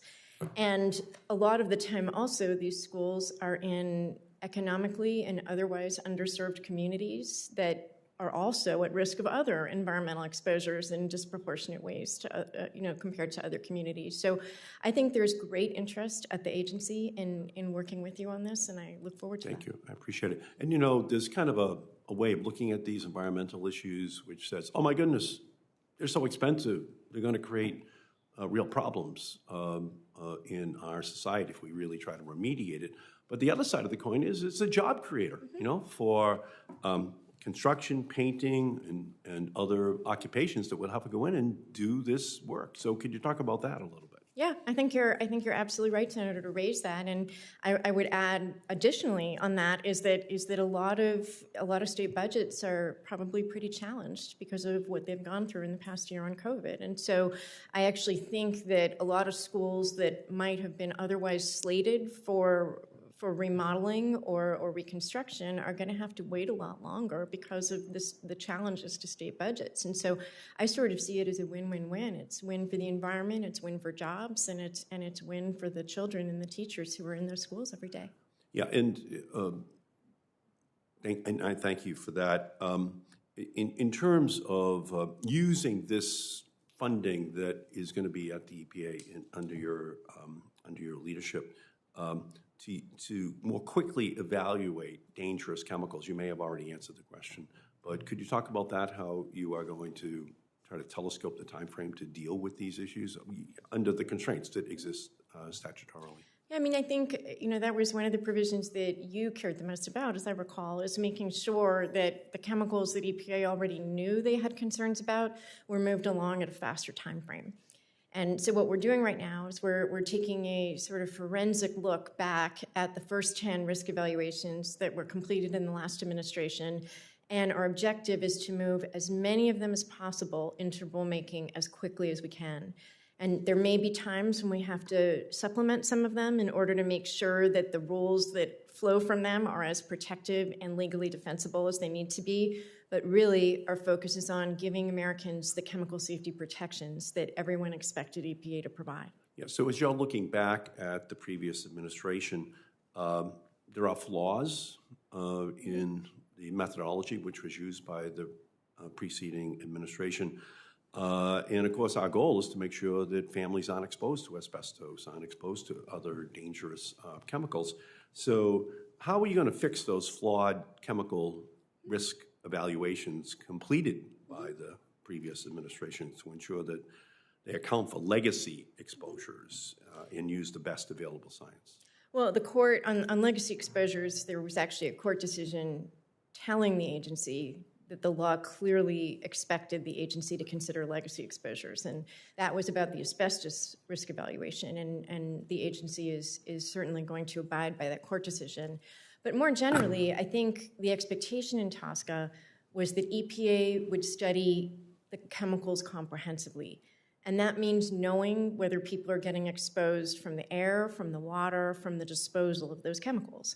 And so what we're doing now is we're going through those first 10, pretty intensively. But we also recognize that the point of TSCA was to write chemical safety rules that were protective. And so what we want to do is move past the risk evaluation phase and into the protection phase of our activities just as quickly as we can. Yep. So when I entered Congress, I had Chelsea, which was the poorest and most vulnerable community in New England, had huge exposure to lead in the schools. So that was like the first project that I worked on, and that's, again, the poorest community in New England. We saw during the coronavirus pandemic that Chelsea has extremely high asthma rates, and as a result, that made them more vulnerable to the coronavirus. And when we were working together on Woburn and the toxic site in Woburn, that goes back to the 1970s when the EPA and other agencies were just turning a blind eye, which ultimately led to the creation of the Superfund law, which I was proud to be a part of in 1981 and getting that law around the book.